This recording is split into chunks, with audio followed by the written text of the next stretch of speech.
because where else are you going to see young Spike Lee and Theater of Pain era Motley Crue on the same screen?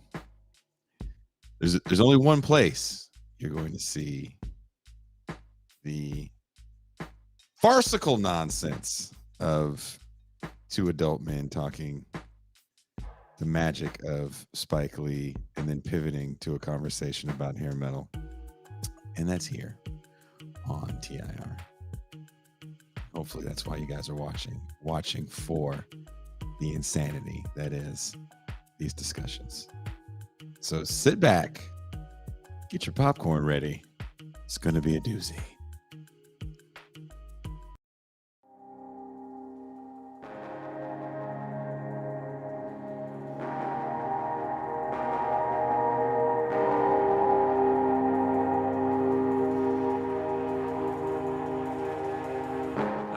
Back when Russia was the Union of Soviet Socialist Republics.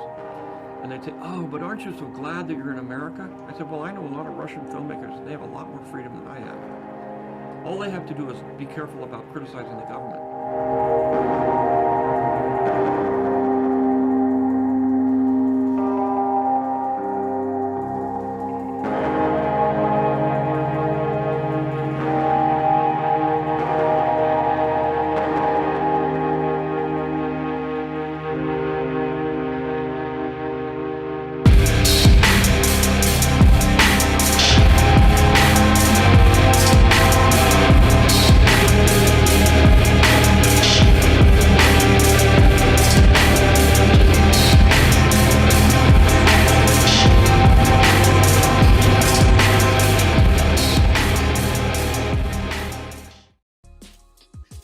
Hello, everyone, and welcome to PopLife, a new TIR Presents show. We're going to take a deep dive, or fun dive, into different aspects of pop culture, movies, and of course, something I'm very familiar with, music. Don't forget, if you like what you're seeing or hearing, please hit like, subscribe, and that notification bell so you are alerted whenever we go live, like a crazy day like today. With such short notice, now you understand the importance of the notification bell.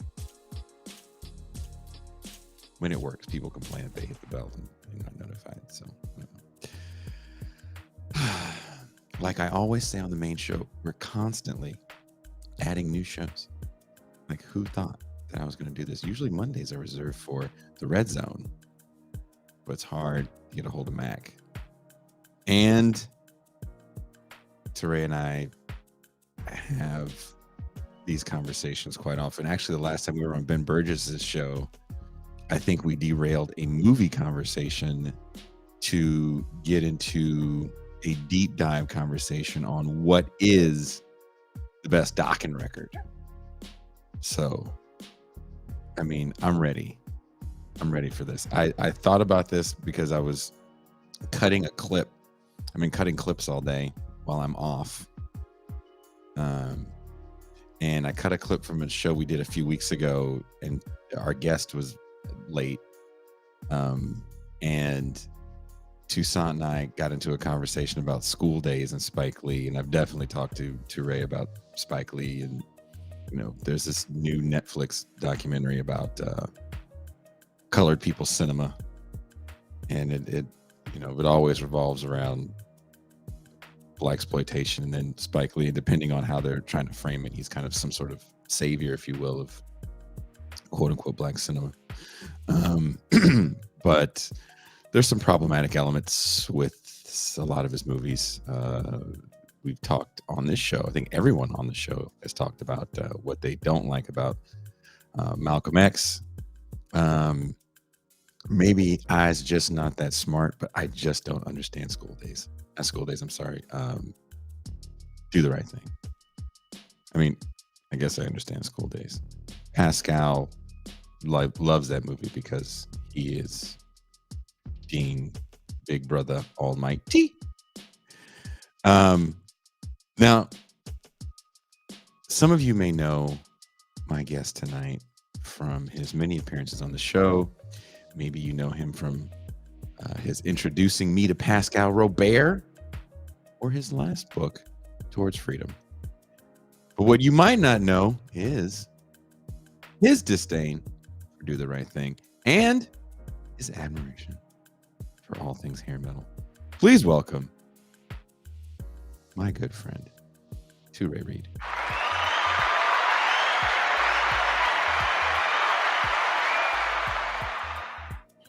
Had to do the era specific thing here. I mean, this would have worked too. Arsenio, either one. I'm on a kick today, dude. I saw that. I sent you that clip of there was a show back in my day that is all too relevant today, called In Living Color, and I sent Touré a clip from a skit they did called The Wrath of Farrakhan. So for Star Trek fans, a spoof off the Star Trek Wrath of Khan, and how Farrakhan can walk into the USS Enterprise and destroy the racial harmony and the socialist harmony with Stop, my Asian brother. That's probably my favorite line. So, no, Let me ask you one question. Who does the laundry on board? Who does the laundry on board? When he told Uhuru, he said, "I've been staring at the back of that nappy wig for 30 years, or 20, I guess is what it was. Yeah.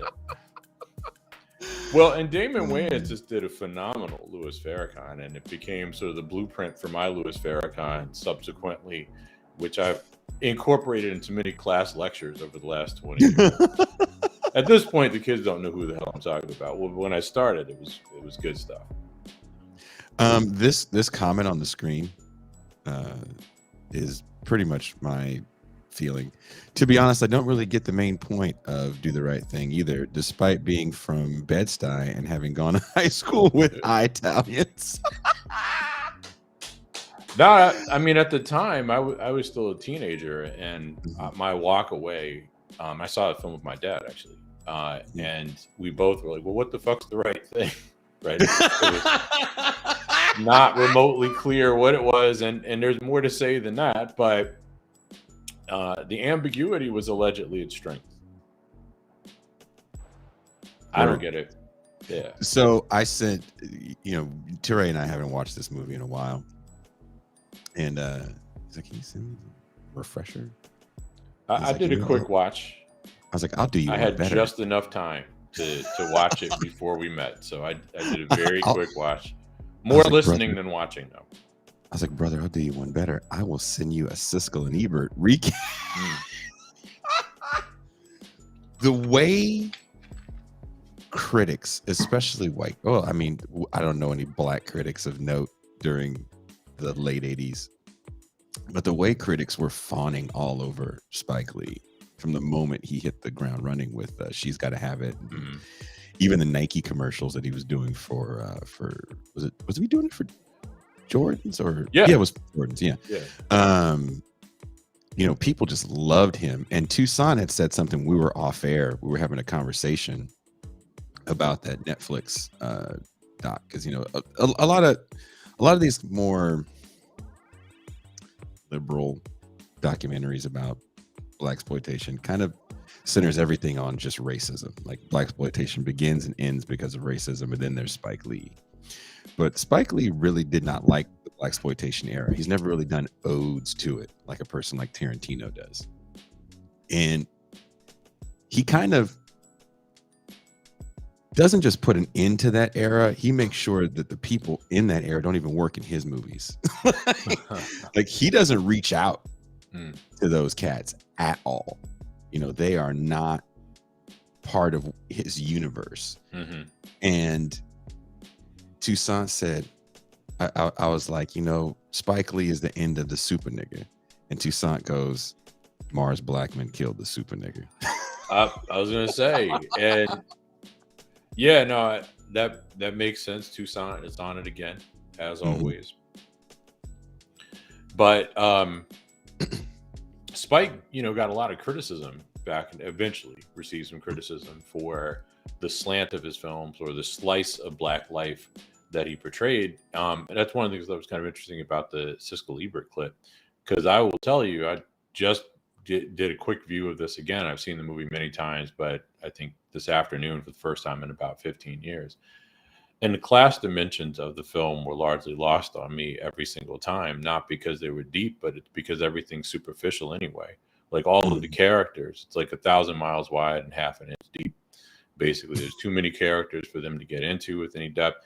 And the irony of it is the only character that has any depth really is Danny Aiello's character, which is another thing that I walked away kind of perplexed by, especially given the conclusion of the film and the point, at least what point there is to highlight the problem of racial tensions in New York, of course, in that era, but also the culmination of those racial tensions into the tragic murder of Radio Raheem. You'd think there would have been more depth to Radio Raheem than a mute character playing a boombox at a gazillion decibels, right?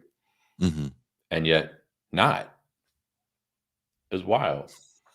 You know, I just have to pick on Roger Ebert. I came to prefer Siskel. And what did it for me, because I used to watch that show all the time, but what did it for me was Roger Ebert's take on Don't Be a Menace to South Central while drinking a juice in the hood. Mm-hmm. Siskel loved it because he was like, you know, this is basically a Mel Brooks movie. Mm-hmm. Ebert was upset about it because he thought that the film did a disservice to a bunch of serious films. Having seen Boys in the Hood and South Central and all the rest at some point, it's like, nah, it didn't do a disservice to them, right? I mean, all those films are superficial and really pandered to the underclass tropes of the day, allegedly with a sympathetic ear or eye window onto it, but not really. So, you know, Roger Ebert, his take on black films kind of bugged me. His take on black films felt like he was afraid to say something wrong. Oh, hell yeah. You know what I mean? That's like, definitely what was going on. Spike Lee. We're doing a half-hour retrospective on Spike Lee, even though he's only done 3 films. And I don't know. I watched Do the Right Thing when it came out because you had to go see it. Because Spike Lee was like this thing that we had to be really stoked about. And everyone was saying Do the Right Thing was the most incredible movie of all time. This is still the era of black medallions and African medallions, to be clear. Yeah. Yes.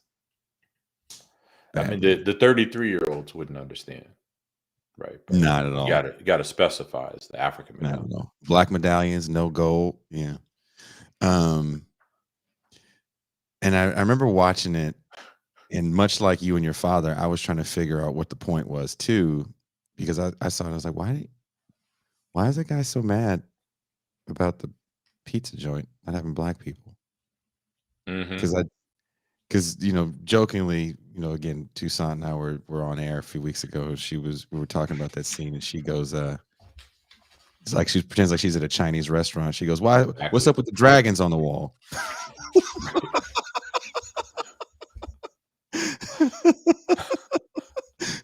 Don't ever disrespect me with dragons on the wall.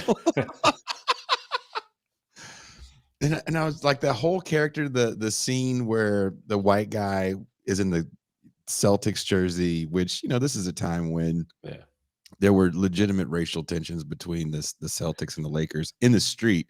You know, I won't speak for what was happening on the court, but in the street, if you were a Celtics fan, that was some white shit. For real. And, you know, I'm kind of in part from the New York metro area, and I was always taken aback by Boston fans. To this day, I have what's probably an anachronistic disdain for all sports teams. Boston, Duke too, but that's not anachronistic. That just is. That's real. But anyway, so yeah, I feel that 100%. But what a cliche. Yeah, like some white guy in Bed-Stuy is just gonna be walking around with a who's from Brooklyn too, right? I mean, he's with a Boston from Brooklyn Celtics. So that just tells you that his loyalty his attachment to the Celtics. They just play basic basketball at basic level. They pass 5 times before anyone shoots. It's all about no razzle dazzle, no razzle, fundamentals. That was the most made up bullshit I've ever seen in the history of made up bullshit. Mm-hmm. Like it's almost like there's no old white New York Knicks fans. Like it was only niggas at Madison Square Garden. You're gonna tell me, like, really? Like I refuse to believe that they're trying to paint this picture that this is really how polarizing basketball has gotten. That some 45-year-old John Voight looking dude is just gonna walk around Bed-Stuy with just a Celtics jersey. Well, It's like walking around certain parts of the Bay in a Dodgers jersey. It's just at that time it was not a good look for you. I mean, I think you touched upon this already as implicit as something you said, but did it strike you that there actually is not much story to the film? I mean, like if you were to describe the film to someone and the major points, and you basically did already, that there's a white pizza parlor and a Italian American pizza parlor, I would hope, in Bed-Stuy. There's a controversy centered on the lack of photographs of black figures in the Italian American pizza parlor, which features, go figure, a bunch of Italian American icons. That sets off conflict between Giancarlo Esposito, who is a really great actor. Great actor. I was reminded of that and watching him as Bugging Out. And I don't think I appreciated his skill set at that time, but I really do now. But anyway, so Bugging Out and Radio Raheem flip the fuck out over this thing. Antics ensue, and ultimately Radio Raheem is murdered by the police officers, right? By 2 police officers in a chokehold. And Spike Lee throws a trash can through the plate glass window of Do the Right Thing, and that's it, right? I mean, that's what happens in the film. There's not a lot of meat to the story, and that's owed, I guess, to the fact that Spike Lee is trying to offer a lens onto a slice of life in a day in Brooklyn. But what that means practically is you just can't get into anything, right? I mean, there's no opportunity because of the number of characters in the film. There's no opportunity to explore the humanity of anybody. And they end up just being a checklist of stereotypes, to the point decades later, the awful film Dear White People, actually the one decent thing of the film, but it ends up being ironic, is that it criticizes in a Spike Lee breakout moment, on the spectrum of Wake Up, or in the case of Do the Right Thing, where there's a break where a bunch of the characters just shoot off racist stereotypes about some group or another, like a Dave Chappelle skit from the mid-1990s, a great Dave Chappelle skit. But anyway, Dear White People spoofs or references the fact that Spike Lee provides caricatures of groups. And then, of course, Dear White People does the same thing, right? But Spike Lee is trying to provide a slice of life, or a day, anyway, in a hot day in the summer of 1989, I guess, in Bed-Stuy. And as a result, you just can't get, none of the characters have any meat. Also, I thought that New York was the most colorful city in America after I watched that movie. I was like, man, if this is a ghetto, it sure is pretty over there. Yeah, and it wasn't a ghetto. So, I mean, ghetto. Anyway, I don't think anybody would think of it that as a ghetto exactly for the reason you said. But being from the Northeast, I'll tell you, the LA film depictions of ghetto life are all weird too. It's like, damn, people in the hood have houses. Obviously get around on bikes that are smaller than them, and cool hoopties with hydraulic systems. But nevertheless, I guess it's all regional, right? Yeah, I'm not from LA, so I can't speak to what you guys saw. That's not really what our neighborhoods look like. So who was wearing the flannels that were buttoned on the top button? with LA. the That's shorts some LA stuff. Yeah. and we were socks and flip flops and shit, like John Socks Redcorn. pulled up to your knees. Yeah, that's like LA gangster shit. There's a whole lifestyle to cholo looking gangster shit that is its own thing that still exists. Do you know Hobby Um, Lobby? Remember controversial Hobby Lobby? yeah. Like, don't worry, it's related. I swear. I have not been drinking. I promise. But about 15 years ago, I was in a Hobby Lobby. Don't ask me why. Mhm, But mhm, I saw in the hobby section, in the toys section of Hobby Lobby, they had a series of lowrider vehicles, of old classic vehicles that, mhm. honest to God, had cholo inspired action figures that came with. Homies. Okay, was that They're the called homies. technical term? No, they were called homies. Yeah. Okay, Yeah. there you go. I'm being totally serious. Yeah. All right. Well, that was fascinating. I was offended. I saw that. It was one of the most offensive things I'd ever seen. You were like, you just made toys of some subculture in the most offensive way ever. Yeah. Yes. Yeah. Yeah. Yeah. Not It's one like of them kicking looked like innies Johnny Depp from 21 Jump Street, though, so that was kind of disappointing. or the Filipino Lou Diamond Phillips. Oh, good one. Good one. Do you remember when Johnny Depp played one of those individuals in 21 Jump Street, though? No, but you want to hear something funnier? 21 Jump Street was filmed at my ex's high school in Canada. Yeah, I buy that. Because it's all Vancouver, right? It was all Vancouver, yeah. Yeah. Yeah. I thought that was funny that her high school was where they filmed 21 Jump Street. I also thought it was strange that for undercover people in a school district, no one ever said, "Aren't you the dude from the school down the road?" Busted everybody. Yeah, nobody talked in that community, Not apparently. at all. Not at all. Ginormous. They're trying to be like, well, this is before the internet, so everything was different. No, people still talked. Well, there were things called telephones and shit. They went outside to, group areas like malls and stuff like that, Had gatherings where other students would meet. interactions. Yeah. We have a super chat. Thank you so much, Virtuoso. Do the Right Thing was basically race anger management. It was the zeitgeist of concern for the black man, proto gentrification, scuffed Jordans, and 5-0. Damn. Tell me how you really feel. Jesus, that's rough. I mean, I'm not disagreeing with it. Oof. The scuffed Jordans thing I thought was really funny. It was. But the real precipitant to the conflict was the heat. Yeah. That was the recurring theme. It's hot, and the heat made people out of their mind. And Spike Lee couldn't have sex with Rosie Perez, and he had to ice her down.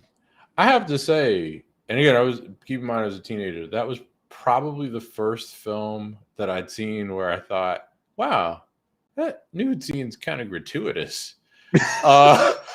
And it's rare that a teenage boy or man child would think that, but that one seemed forced to me, unlike all that stuff I saw in Risky Business. You didn't watch enough Andy Losing it. Starrs movies on Cinemax. Oh, I'm sure I did. But when my parent wasn't home, the amount you going to a the conference? All right. Or horror movies. I've been watching some horror movies from the 80s. I rewatched what did I rewatch? There was some movie I rewatched. It was just boobs everywhere for no reason. Death Spot? Well, no, that actually did not. No, Death Spot didn't have any. Think.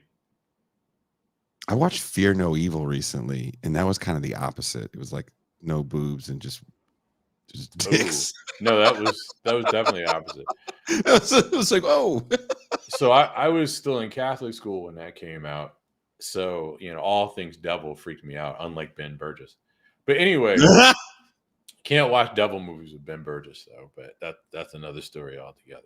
But anyway, so I was intrigued by the film. I didn't see it, of course, in the theater at the time because I was a kid. But I did see it on cable a year or two later and was not yet in high school. Warped my mind about high school showers. was like, all right, Oh, dude. I am not doing Dude. that. I'm just It gonna go was home funky. it was for those of you, there's a movie called Fear No Evil. It's on Amazon. Watch it. Send me a comment. For free on Shutter, like if you have Shutter. Yeah, if you have Shutter, it's free on Shutter. Watch it. Let me know what you think. It's actually, after watching the In Search of Darkness documentary and they have the director talking about the film, Helpful. it was very helpful and it made it a little more interesting. Mhm. And I actually went back. I watched it again after, because I'd seen it years ago and didn't really get it. And then I watched it after I saw the director's commentary about the film. I mean, it still made all those dicks. Like, there's dicks.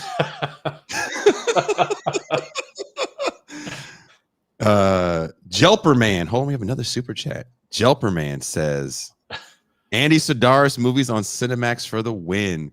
Can we just admit Hard Ticket to Hawaii? There's two, before we pivot to the next topic, because I'm going to have to write for a short time. There's two amazing scenes in cinema, maybe the greatest explosion scenes of all time.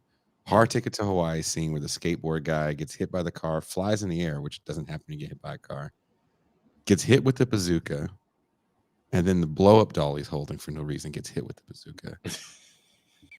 And the end of Death Wish 4, where Charles Bronson blows up the bad guy with a grenade launcher for no reason. Just for no reason. And then slowed 80s jazz plays as he walks away. Weren't there some scenes like that in Commando?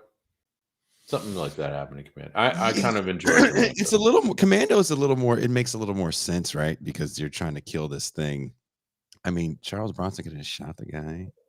I mean, well, Commando is not Predator, so he's not trying to kill a thing. He's trying to kill some bad guys, among them Bill Duke, interestingly enough, to get his daughter, Alyssa Milano, because they've kidnapped his daughter or some shit. His being Schwarzenegger, of course, if you don't know.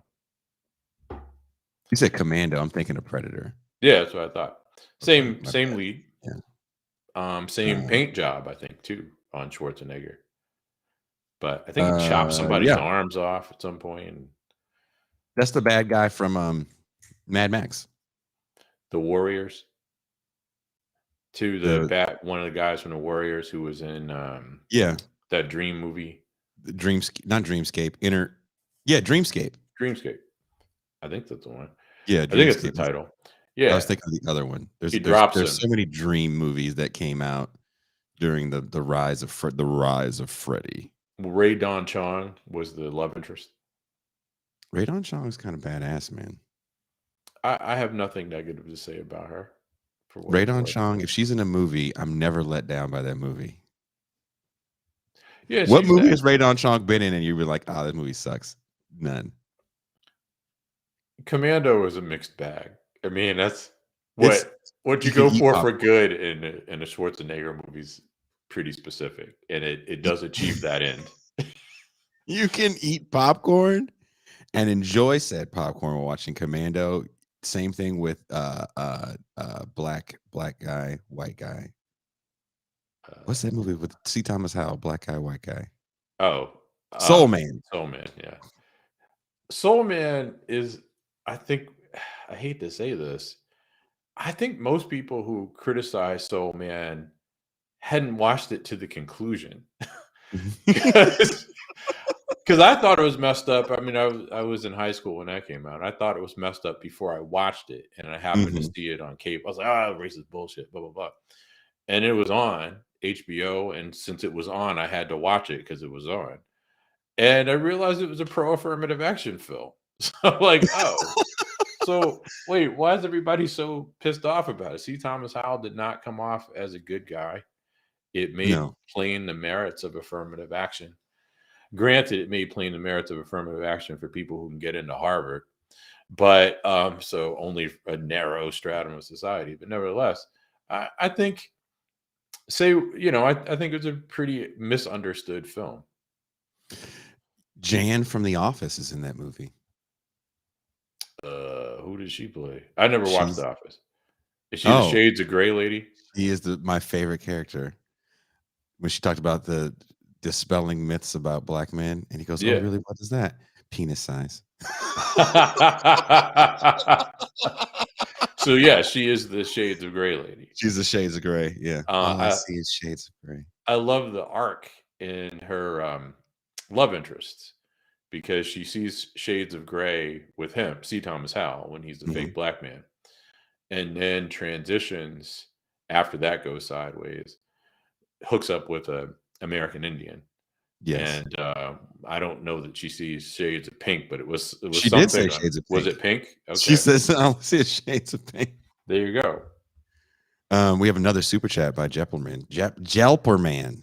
Thank you so much. These are first of all, guys, these are really huge for us because every video we put up is non-monetizable, and we have to argue with YouTube. And apparently last Saturday's show, Toussaint told me she had to do like a lot of back and forth before they let it get monetized. And by the time they approve it, then it's kind of gone through a cycle and it's hard to get more views on it. But Savano 7 and Picasso Tricker, Sidaris Gems. I think Picasso Tricker is good. I also love Guns. Guns with Eric Estrada. Great movie. Are they problematic? Yes. Every character that is really evil is some sort of like cross-dressing trans person, but not really a trans person. It's just an obscene amount of unnecessary nudity, and so some sort of stripper is an undercover agent, and they'll throw a ninja in there for no reason, as was the style of the day. Oh, dude, you throw a ninja in a movie for no reason, I'm all about that movie. Now, was the ninja drinking Pepsi, which was also the style of the day? I watched this movie that had Linda Blair in it because 80s Linda Blair. I understand Rick James. I understand you, Rick. But there's this movie called Savage Island. Oh my God. So is Linda Blair, I know Ellen Burstyn will be in the new Exorcist film, but is Linda Blair supposed to be in it as well? I thought so. I thought they were going to bring them back. Yeah. Well, I'm like you. Well, maybe not like you. When I had learned as a kid that Rick James and Linda Blair were an item, I thought, well, that's super freaking. That's odd. But then I'd seen some interviews with Linda Blair, and I was like, oh, shit. All right. I completely understand what's going on there. So I'm 100% with you. Somebody's asking, Virtuoso's asking, Jason, do you have a VHS copy of Ninja Scroll? I actually...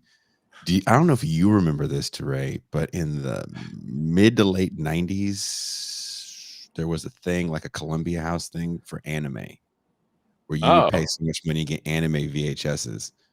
So I was getting these anime VHSs and a friend borrowed them and never took them back or never gave them back.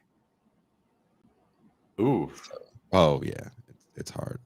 That's messed up, man. And had I known about that, I probably would have been up on it as an anime fan. It was that, and then also San Francisco Japantown had kind of this place that's still there. Yeah. I think I took a picture for you when I was there with Phoenix last when we went the video store. It's this Japanese video store that has all the old anime. Yeah, I think yeah. You would have had a better line on anime too than I did because my cousin, I think you connected via Facebook, Michael, I won't say his last name, is from Seattle. And he knew all kinds of shit. Like I'd never seen Gundam until I was like as a kid. I only saw Gundam first time in my 20s. Probably after Gundam Wing was on Cartoon Network. And that was like 96 or something. Oh man, that was late in the game. That was real late. Yeah, so I saw that and I was like, oh, let me check out original Gundam. And of course, that blew my mind because I'd read about it, of course. I just didn't realize how many tropes Gundam set in motion for other series, right? But anyway, but my pop had watched, you remember G-Force Battle of the Planets? Yes. So the anime that I had access to in Atlanta and New Orleans would have been G-Force Battle of the Planets, Star Blazers, of course, and then Captain Harlock. Captain Harlock is on Amazon right now. Yeah, I bought that. And then eventually, and this was now in Connecticut, Robotech. But there's all kinds of stuff that I did not get to see because of that. But also because my father had watched G-Force Battle of the Planets with me when I was about 7 or 8. And he's like, you can't watch this anymore. I'm like, why not? He's like, it's fascist. And and he went through the details, right? And he's like, everything's for the team, no individual. I'm like, damn, dude. I mean, like, you got to imagine the 7 or 8-year-old speak version of this. I'm like, damn, motherfucker, this is exactly what you say about the baseball team, right? I got to sacrifice bunts from time to time and shit so you can advance the runner. What's up with my personal stat? You know what I'm saying? That's for the team. The whole point's for the team and the victory of the team. So That's funny. he was right, though. I But still watched, but he was right. my dad kind of dug some of the older anime from the 70s that would come on, whatever cable network was showing it on a Saturday mornings when I stayed with my dad. That was the one thing we could kind of bond over. He dug watching that with me. I'll tell a true story about why Touré Reed is such a wonderful human. So every so often we give each other gifts. And he had gifted me a Blu-ray DVD of not Star Blazers, the original name. It was Battleship Yamato. Yeah, $21.99. The And reimagining of it. And then I didn't have a Blu-ray player, and so Phoenix and I, that was how Phoenix went to sleep when I was still staying with him and his mom. We would watch Battleship Yamato, and he would know it was bedtime. I'd read him a story. We do all the preliminary things you do with a child. I read the story, and I look at him and start singing the song, and then he sings the song back to me, and then we would sit there and watch it until he passed out. Wow. So, well, Ritual is a motherfucker. I just have to say, you can't sleep on Ritual. I got up on streaming before most. It's one of the few technologies that I was ahead of most people on. Usually I'm pretty late in the game. But this was when I was on a postdoc at the Library of Congress and was subletting a place that didn't have cable. So I was like, what am I going to do? So I discovered streaming, and every night before I went to bed, I watched the X-Files, and it just became ritual to watch. And it put me out, right? Because I programmed myself, if you will, to channel the spirit of Patrick Bateman with a ritual to put me out. It works for boys and middle-aged boys. Oh man, well, I don't know now. It's been a minute, but before we go, I know I don't have you long. I do think we have to talk about why we're really here. What we're really here is discuss. And I'm going to have a series of shows on this, guys. I talked to some music friends of mine, and everybody wants to weigh in on this. And there's a few different things we're going to talk about too. I also want to talk about, not with Touré, but with some music friends of mine, backing tracks in live performances, and do people give a damn? But near and dear to my heart, as is Touré's, is hair metal. And the big four of thrash we talk about all the time. And, of course, living at the studio, I get to know some of those people in that big four. That music is ingrained on my DNA, the big four of thrash metal. And one of my favorite conversations to have is always, well, who's the big four of said genre? So hair metal, who is the big four of hair metal? And I'll give you some parameters. 83 to 87. I'll give you 83 to 88. Yeah, that's better. I'll give you 83 to 88 is your time frame. All right. We've agreed off air that Van Halen is proto hair metal, but they cannot be part of the discussion of who is the big four of hair metal. Yeah. So Motley Crue's got to be on the list because they've probably sold more albums than just about anybody from that genre. Yeah. Except for Bon Jovi. Oh, he counts. Yeah, he definitely counts. But so I was thinking kind of the good version of hair metal. But anyway, you brought up record sales, man. Yeah, no, that's damn. That kind of blows the whole thing. Yeah, don't bring up record sales. That I don't know if it is record sales. Because I would put Rat in there, but they're I have Rat in my big kind four. of good. I have Rat. So that's part of it. And then after that, I don't know how much of it I like. But I really enjoyed White Snake, but they're complicated because they were a blues rock band until that breakthrough 1987 album. And for all intent and purpose, they had John Sykes is a bad guitarist, and I would not put Guns N' Roses on that list. But anyway, but they were only a hair band for the very end of it, they being White Snake, even as they had amazing success off of one album and then less success off of the second with Steve Vai. So I guess they wouldn't count. There are questions as to whether or not, let's say, Poison would make sense to put on the list. And they were certainly a big act. But what were you going to say, Jason? Do you put Def Leppard on your list? I would put Def Leppard on the list. Their first two albums are their best albums, but I would put Def Leppard on the list. Those two albums aren't hair metal albums, though. Exactly. Exactly. But the ones that come after are. I'm going to name some bands first, and you tell me if they're okay. But are we good with Motley Crue and Rat? Look, my big four. I'll tell you my big four. Okay. Motley Crue. Yeah. Rat. Uh-huh. LA Guns. I like LA Guns. Dokken. So I'm a Dokken fan. I wasn't sure. For me, Dokken would be on the list, but I didn't know that you would agree with that. Dokken, when I think of that era, we were talking about kind of the particulars of what starts that era and what ends that era. And if you've ever heard me talk about that era, I don't say quote unquote grunge music ends that era. I think that era ends in 88 because the people that were kind of the progenitors of it have walked away from the look and have also stripped down their sound to a certain degree as well. And thanks to Guns N' Roses. Thanks to Guns N' Roses. Why they're not on the list. And they sound a little raw. Like by the time you get to Dr. Feelgood, which I think is the end of hair metal, because everybody's chasing something.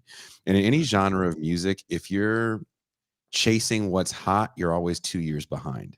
Mm-hmm. And the people that are doing it aren't going to try to redo it. They want to distance themselves from the copycats.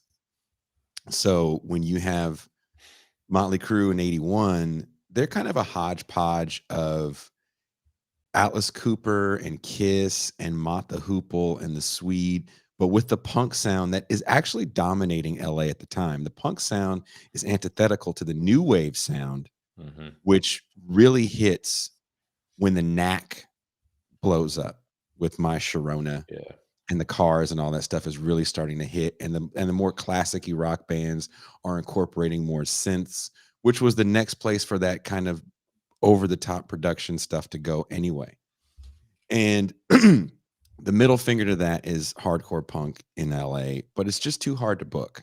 So by the time Motley Crue's come around and Ozzy Osbourne gets a second life, which is a lot more radio-friendly than his first life with Black Sabbath. And we have to kind of take that into consideration as well, that he gets very radio friendly with the Blizzard of Oz album. Kiss takes off the makeup in like 83, I think. With Vinnie Vincent.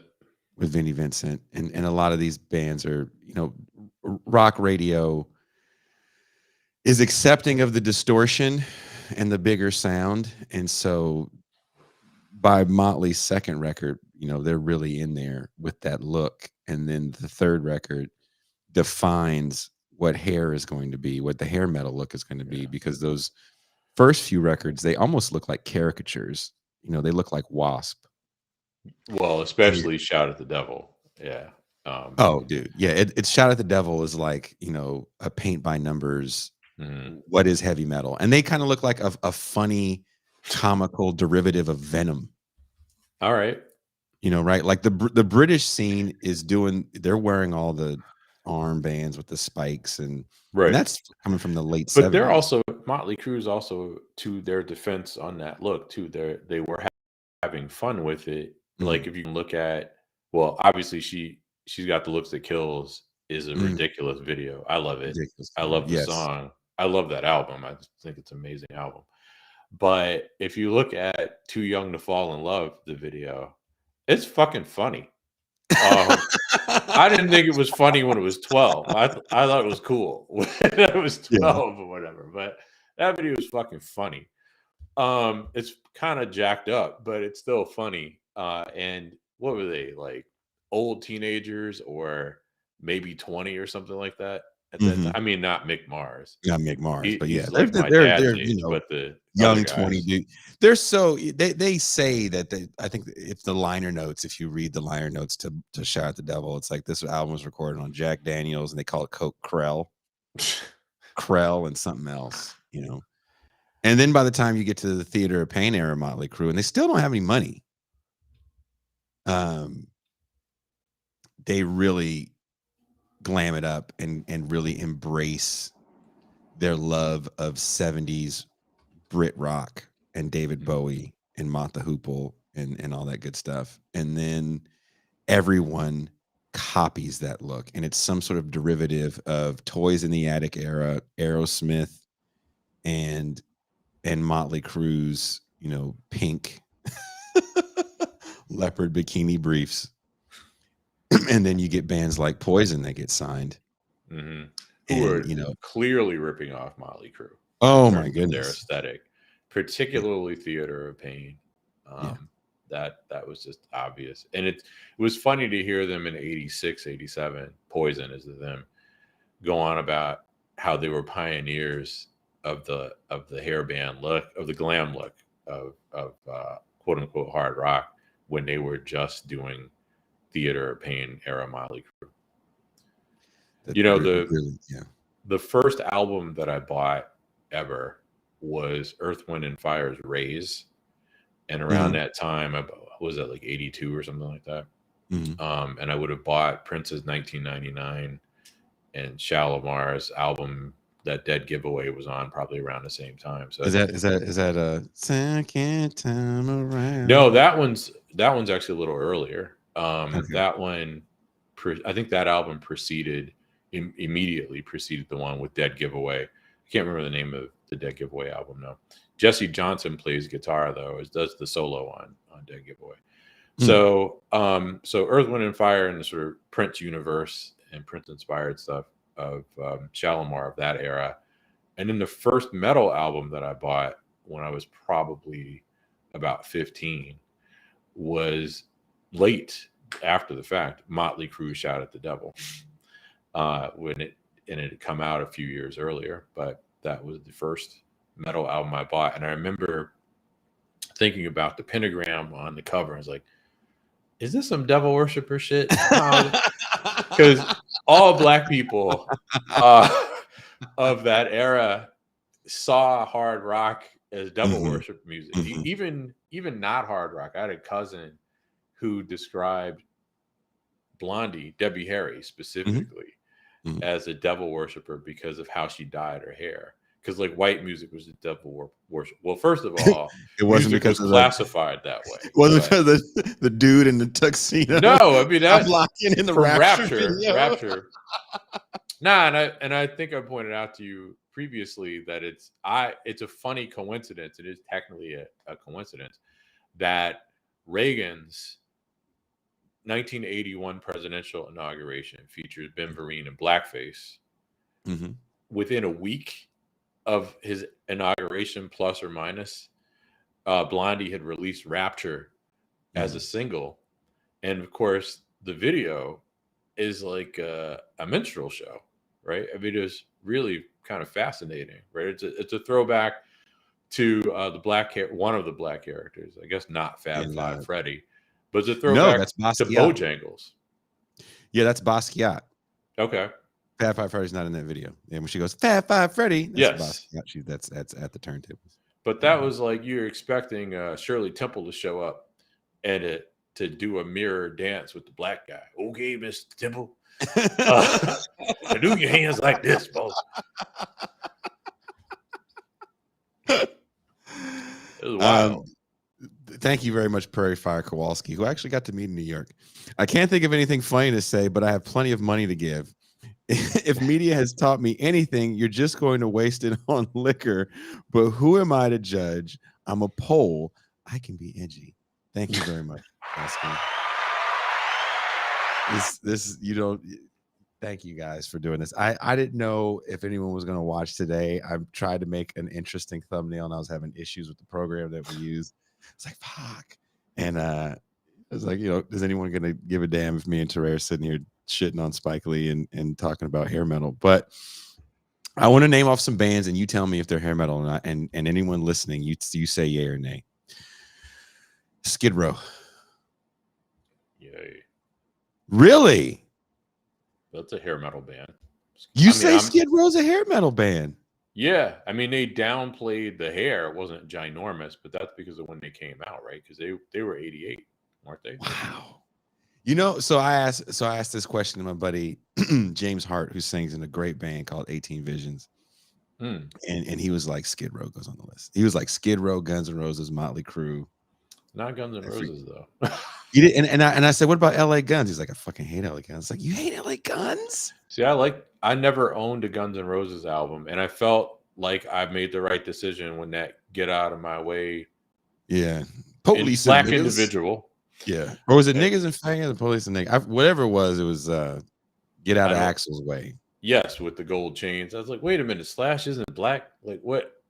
How's he not black? Man. Anyway, and clearly he was. But so I felt like I made the right decision in picking LA Guns over Guns N' Roses in my purchases. And I purchased the LA Guns album before that infamous Guns N' Roses. Well, it comes out first. There was a contest that Tracy and Slash were having, and LA Guns gets a deal. Also, I said this when Touré and I were talking about this off air. Originally, Nikki Sixx was supposed to produce Guns N' Roses' first record, and kind of thank God he didn't, because I don't think they're the band they are under. Even if he could get it together to get to the studio, I don't think that band is the band we know today with Nikki Sixx at the helm. I do think by the time they hit real hard with Welcome to the Jungle and Sweet Child of Mine, and they kind of go back to the Paradise City and all the other great songs off the record. It's one of the best rock records I've ever heard in my life. Yeah, it's a good album. I was introduced to Guns N' Roses by a classmate in high school who was a punk girl. And I was like, oh, yeah, this I like. And she's like, of course you do, because it's metal. And I was like, oh, okay. It didn't have the same kind of production quality that the other, or it wasn't as clean and sheeny, I guess is how I put it, right? There's a sound. There's a sound of hair metal to me that's real synthetic, because everybody these crazy rack systems back in the 80s. And you can really hear that sound. And the drums were super bombastic because these guys were writing songs for radio. And when you go back and listen to that Guns N' Roses record, I'm not going to call it a thrashy record or a metal record, because metal still had a certain tone, especially for thrash, right? The palm muted tone is really by the mid 80s, it is the official thing, and open gallops on the low E. And that album doesn't have that, because Izzy Stradlin is writing most of those riffs, and Izzy Stradlin is like a blues rock Rolling Stones cat. And the solos aren't like metal solos. Slash is like playing that talking guitar for those solos. And too. Very I well. mean, I'm not a Slash fan, but I appreciate what he does. He does what he does very well. Talented. And that album, it just destroys, more so than anything people think Seattle did, that hair scene, because those dudes all blew up. They were in that scene. Yeah. They were all trying to make it in that world. And I think to a certain degree, LA Guns is also trying to distance themselves from the hair. Well, I got a couple questions for you about your top four, even as I wholeheartedly, one, I like to varying degrees all four. I wholeheartedly endorse 3 out of 4 of them. But I'm surprised, as much as I appreciated LA Guns, that they were in the top 4, 1. And 2, Dokken is in a funny position on that list too, because they're all actual real grown-ups. Many of whom had jobs, like George Lynch was a teamster, uh, Mhm. delivering Gallo wine and shit. And they clearly have been pushed to be a hair band of sorts, which was harder for them to do as grown-ups. And of course, for them, Guns N' Roses um, was liberating too, right? Mm. Because I remember reading, I think this was them around that time, reading some interview where they had reflected, I believe it was Doc, and reflected on how cool it was that Guns N' Roses didn't do all that stuff, and it made them question whether or not they had made, Dokken or whoever it was, but I think it was Dokken, made the right decision for going along with it. You know, like their music is definitely radio friendly. Dokken is the they. There's no question about that. Yeah. But it really does come more in the tradition of Van Halen, Mhm. even as I think the songs are tighter and clearly going for a more pop thing because of Don Dokken in particular. Um, and I'm fine with putting them on the hairband list, but they seem kind of complicated in a way that Bon Jovi doesn't. Even though a lot of Bon Jovi had been around. Bon His Jovi's kind of a rock guy that uses the look, and we Yeah. said this. I don't remember if we said this on air or off air, but I'll say it right now. A lot of these bands are just blues rock bands that have to adopt Mhm. a specific look. Style, yeah. And Well, and oh, sorry, go ahead. no, no, go ahead. I was gonna say that Bon Jovi's first album, which I was familiar with, Mhm. from MTV Just a to a little much lesser extent, runaway. Yeah.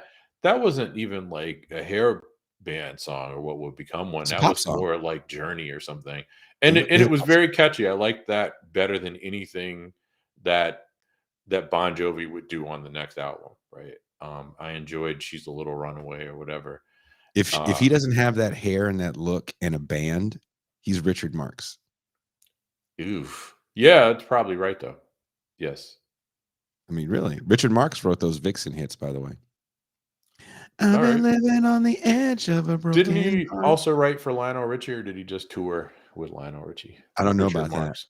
There was a Lionel Richie connection because I always thought of him as Yogurt. Yeah, I know Lionel Richie. He plays this metal spot, this crazy gnarly metal club that we play Richard in Marx? Seattle. Yeah. Huh. Yeah, I don't know why. I kind of wish I lived in Seattle to watch the show. I take the back. Wish I was able to go back to watch the show.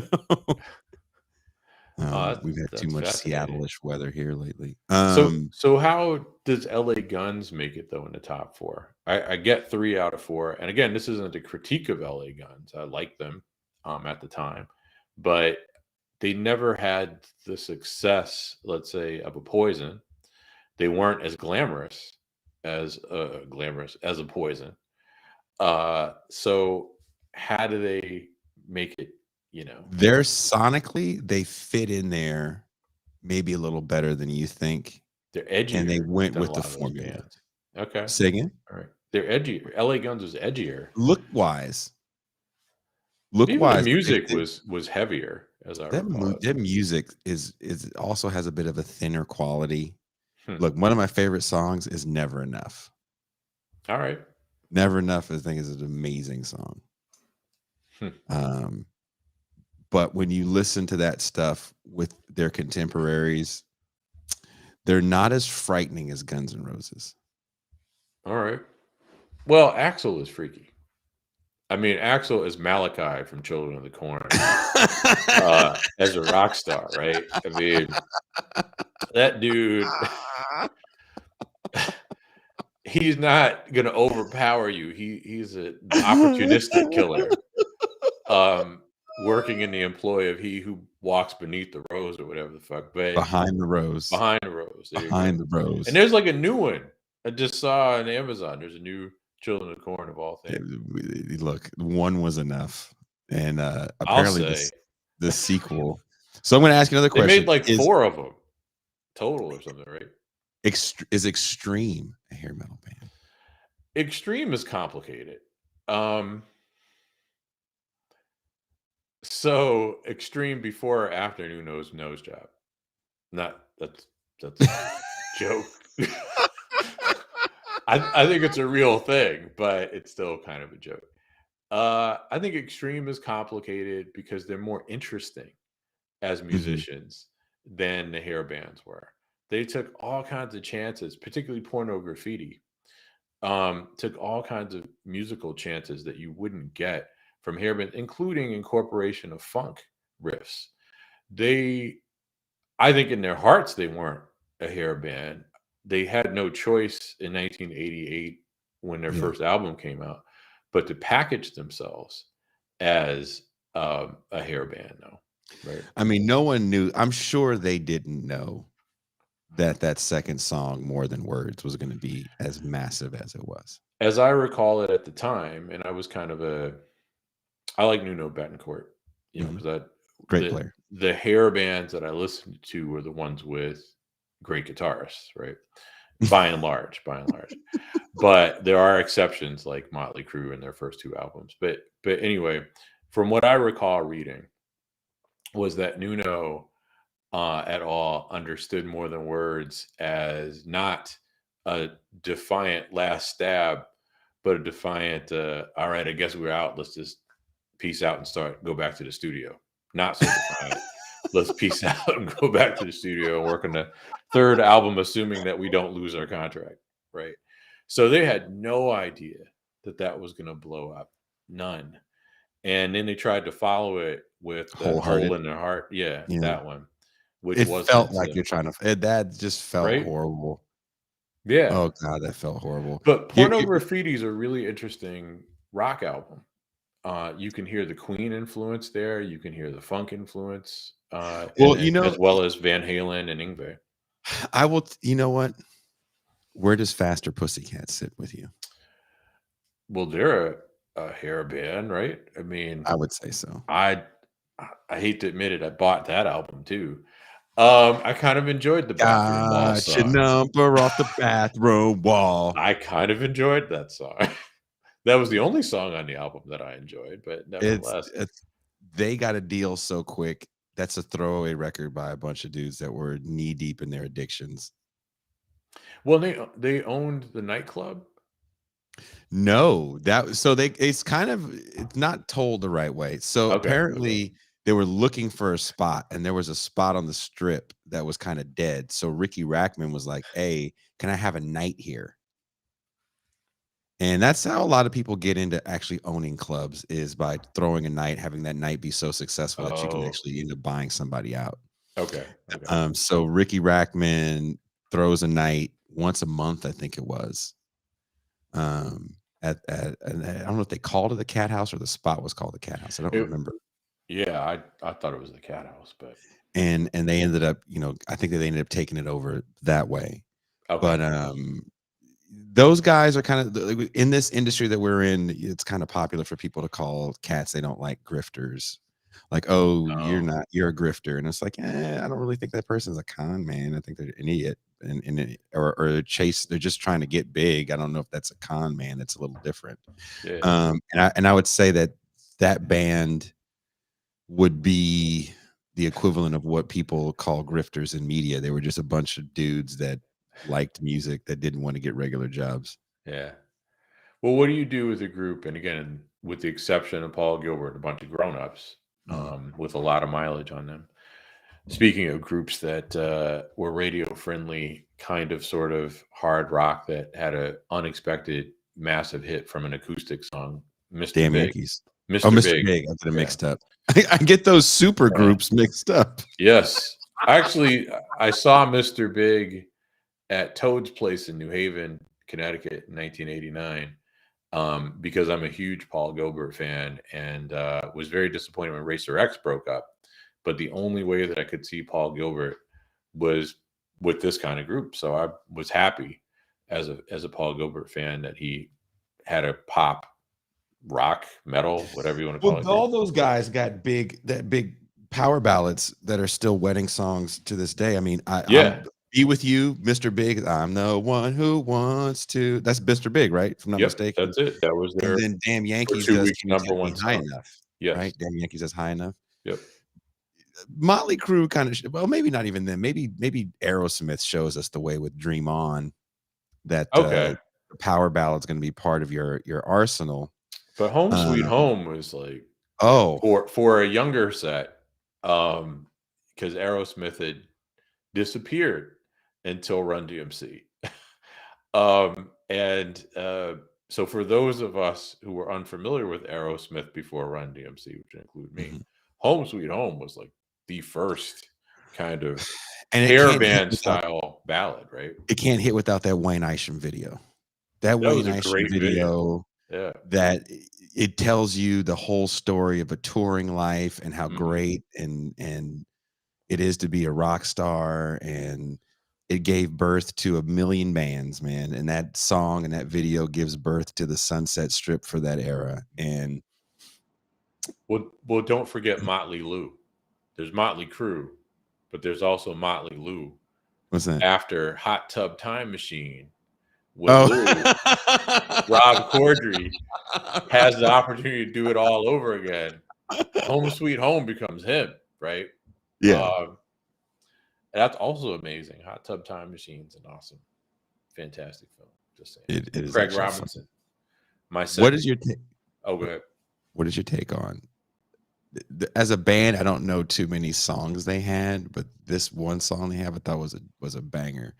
What is your take on Enough's Enough? Are they a hair metal band for you? They were the opening act for Mr. Big when I saw them, actually, and I felt bad for them, through no fault of their own, because "Get High on a New Thing" was very catchy. Oof. That was the song. Actually, I think that charted higher than anything that Mr. Big had out, because that was the first Mr. Big album that I saw. Okay. So yeah, I believe "High on a New Thing" had done better than anything. That's the Mr. Big Beatles album with at heavy that time. distortion. That's Well, that's why Paul Gilbert, that was partly the inspiration, I believe, for Paul Gilbert's green tinted 60s Mind, or whatever the hell that song was off the second Mr. Big album. Paul Gilbert loved Enough's Enough. And he really appreciated them as songwriters, which he had an opportunity to see them every night and dug them as a band. And I want to say that he thought their stuff had, High on a New Thing had a Beatles vibe. And Paul Gilbert's a huge Beatles fan. So he's like, okay, I want to do something Beatlesy. And that's green tinted 60s Mind or whatever, but Paul Gilbert eyes. They were, I think Enough's Enough was a hair band. But again, I mean, like Mr. Big, they aren't a thing until 88 after it's crested. And there are a bunch of kind of interesting groups that came out around in Extreme, as we said. John Sykes of White Snake's first solo album. Or sorry, it wasn't solo. Blue Murder, his group Blue Murder. Releases, I'm their album. I'm gonna throw another band at you that we haven't mentioned. Okay. Wasp. Isn't Wasp like too edgy to be on that list? I mean, they had the theatrics. What's interesting about this era is there's some artists, like we talked about Ozzy. I don't think we'd say Ozzy is hair metal. Mm-mm.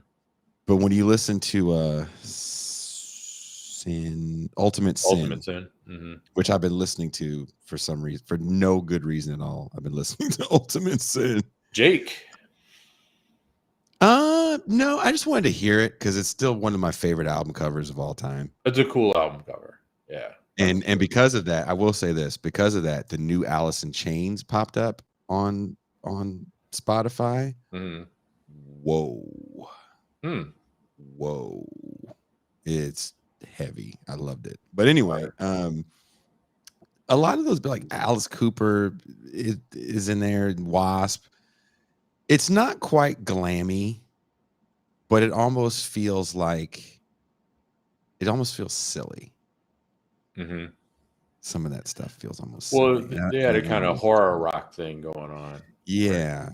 Yeah, like horror, like kind of traditional or cliche metal. Mm-hmm. Maybe. I don't know what you call that stuff. They did shock rock. That's what they were, right? They were shock rock but metalized a bit. And I think but you get the shock at the show. They weren't really shocking in the video because Okay. Well, because also too, like for most of us, our first time hearing, because we're younger, so our first time hearing these bands is not going to be because we went out to a club one night at 8. It's going to be because you saw it on MTV, and because we're still in an era where record labels are, just throwing a director at you and you're doing whatever the director says do. Someone said campy. Some of the videos to me were more campy than maybe the songs were. Mm-hmm. So the music itself to me always seemed a little cartoonish. Mm-hmm. And I think that's why I took the heavier stuff a little more seriously, because those dudes didn't have videos. Mm. Their Megadeth videos looked kind of scary. Mm-hmm. Those shows looked violent. Looked like you could hurt at a Megadeth show. Metallica doesn't have video in the 80s until that's 89. And thrash, and you have more insights into this than I do, but thrash always struck me as kind of like the energy of punk, but the focus of metal. Which is why I didn't like punk, because the shit was sloppy as hell. Punk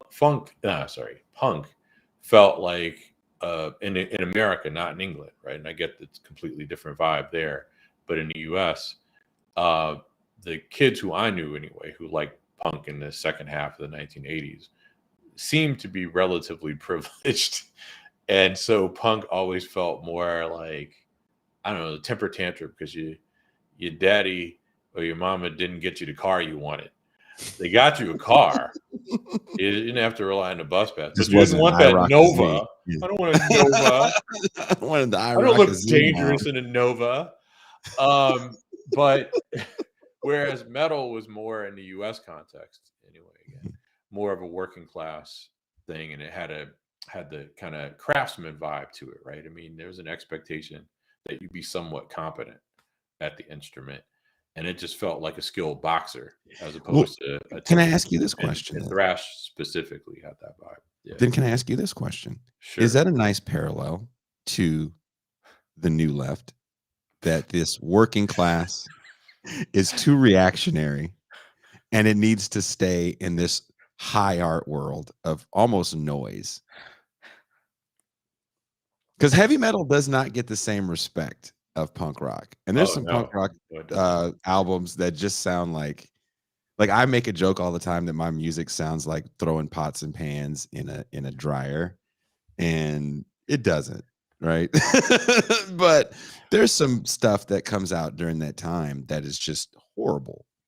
Mm-hmm. But it's quote unquote important, and the people that are saying it's important are saying that metal is just silly, and both of them to me are pretty silly. Yes. But do you see a parallel there? I see what you're saying. I am going to remind you that 99% of the music that I listen to, and specifically the metal, is instrumental. Mm-hmm. And I don't like to listen to lyrics. I just want the guitar playing and the drums. But and that's an important thing to keep in mind. Mm-hmm. Yeah, I mean the class skew in the genre in the United States, two genres in the United States, spoke volumes. I mean, it harmonizes with your point. And then I recall, dismissiveness for people who are fancily credentialed, let's say, or going to fancy colleges, or the like, as peers of hard rock and metal, as just sort of low class, as redneck music, basically. Actually, and there's someone I know who's a little younger than me, who had said after Eddie Van Halen died, I won't say who it is, it was someone with a little profile. It said that he had previously, as a kid, thought of Van Halen as redneck music because that was the fan base that he saw in the 80s. And then listening to it in retrospect, it's like, no, this shit was just fun, right? And that was a perception, and it does carry along the new left, old left framework, insofar as by Nixon, at the latest, certainly with Vietnam, you could say, there was, of course, a perception of the working class in the United States as basically reactionary. Mhm. And that salvation would come, of course, not through class alliances, but through more altruistic approaches to address the problems, the defining issues of the day, racism and sexism, and then from there we would expand out. Um, and yeah, I mean, I see that point that punk is superior because it isn't the working class music in the United States, whereas it is in England. And Americans love Brits. And look, I definitely love punk music. Like I feel like there's things I cannot like. Like I'm Mhm. not I understand the problematic nature of Boys in the Hood. Will I watch it if I see it on TV? Yup. Of course. Do I know it by heart? Yup. So I'm contradiction. Do you remember my favorite punk song Mhm. was Hardcore Rio, and it was a hardcore cover of Mhm. Duran Duran's Rio. Was Rio? Yeah. Sex Bomb by Flipper is one of my favorite songs, and My War by Black Flag. If I could have a song that my show started with that wasn't my own music, it would probably be My War. That would really get what this show is about in a nutshell. So I saw this documentary a while back on music, Mhm, and it was on punk, and it mhm, may have actually been on grunge, but the documentarians made the point that punk began life with the Ramones in the United States, and the Ramones tour England, mhm, and then bam, punk, right, becomes a European and UK phenomenon that's then imported or exported back to the United States mhm, without the same sort of success. And I think if this was the same documentary, they had explored the fact that the idea that grunge was American punk that resonated with Americans, even as punk in origin originated with the Ramones and thus the United States. Now I know that you have uh, a very, I think, insightful take on grunge as mhm. being more of a style than the substance of the music, The the in contrast bands to punk. yeah, the bands that come out of Seattle, Hmm. and the biggest one being Nirvana, to me is a hardcore punk band, Hmm. and Nirvana could have toured just as easy if they come out to the level they come out in the 90s, because they're younger, of course. Hmm. So if they can come out around the same time as Black Flag and the Bad Brains and those guys, they could have toured with them easy, and we'd be talking about why did Nirvana only sell 20,000 records? Mm. By the time you get to Nirvana, the look is a little different. Um, and you can market them as something different. And the marketing is so different for Nirvana that they're important rock music again when people are dying for important rock music. I think we have to also remember that during the 80s, people are the boomer generation who's still kind of writing and part of the culture industry, a major part of the culture In a big industry, way, yeah. the producers of it, right? Are still holding on to the importance of the 60s. They're the ones that are rewriting the importance of Woodstock. So when the US Festival happens in 83, which no one ever talks about, but that's kind of a fascinating thing to have like 300, 400,000 people for this massive show. And each day was broken down by genre, rock day, new wave day, metal day. Like that's pretty badass if you think about it. Homer Simpson in the mid Mhm. '90s reminded me of the US Festival. Of the US Festival. Yeah, because rock music achieved perfection in the Mhm, early '80s for him, and when mhm, he realized in the mid '90s or so, whenever Smashing Pumpkins was big, that he liked dinosaur rock, he was horrified and asserted that the greatest music festival was not Lollapalooza, which is what he was plugging into, but was mhm. the US Festival. It's like, oh shit, I forgot about that. It's a throwback. Like you think about eras and they're defined by looks, right? And there's Hmm. something about that 90s look where there was a return to the 60s look. From the hair, we're cutting our hair, but it's a little shaggy.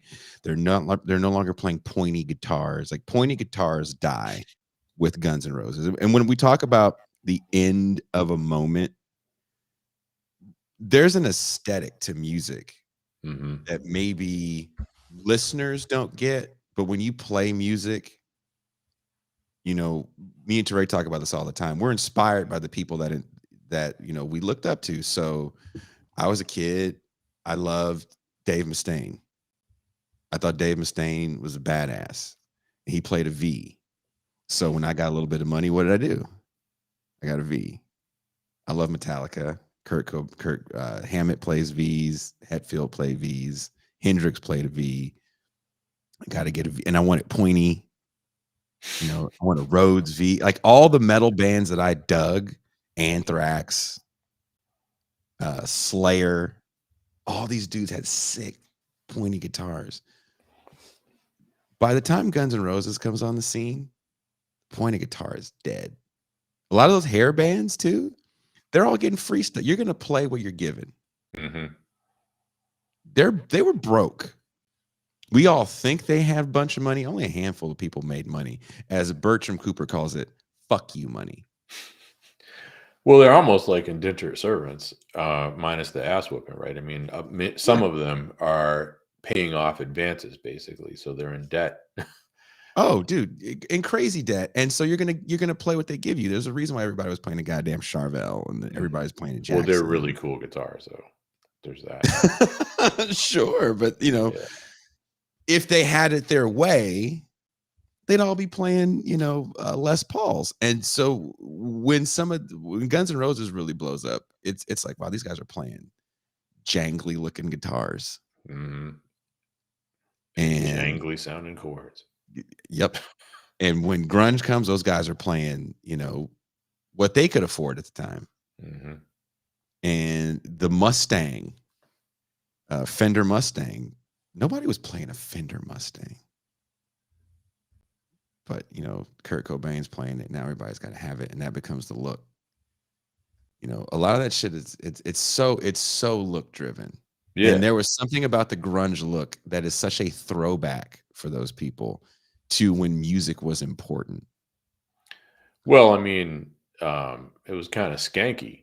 And I don't know about you, but when I think of Woodstock, I think of skanky. Interesting. You don't think of freedom?